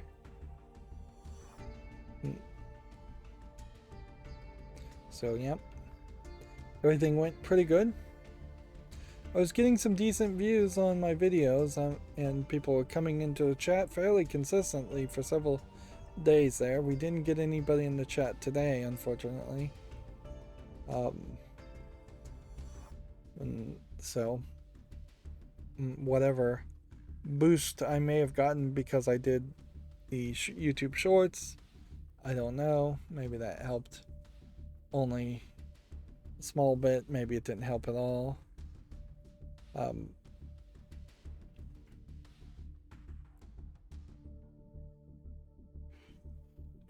Yeah, I had some upward trajectory, even got a subscriber in the past week. Of course, really, I need about 500 subscribers in a week to make some real progress. Like, I don't want to get crazy. I don't want to have 1 million subscribers unless I really earn it and start to make some income that I could start to hire other people to really improve the content of my the quality of my content.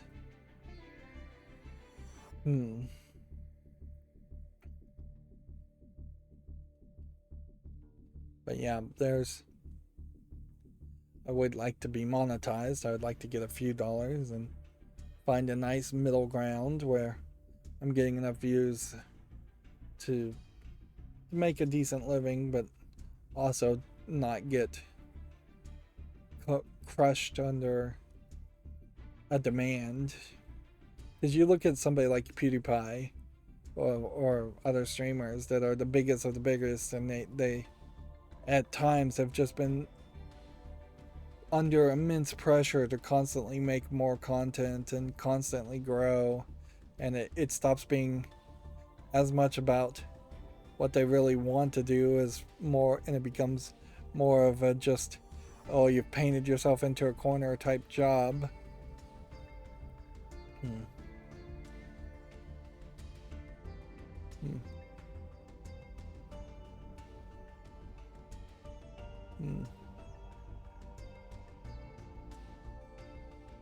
Yeah, I'm still scrolling down my Twitter feed just to see if there's anything new to talk about.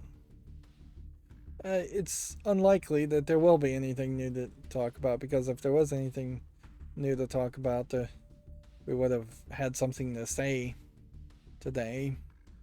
Anyways,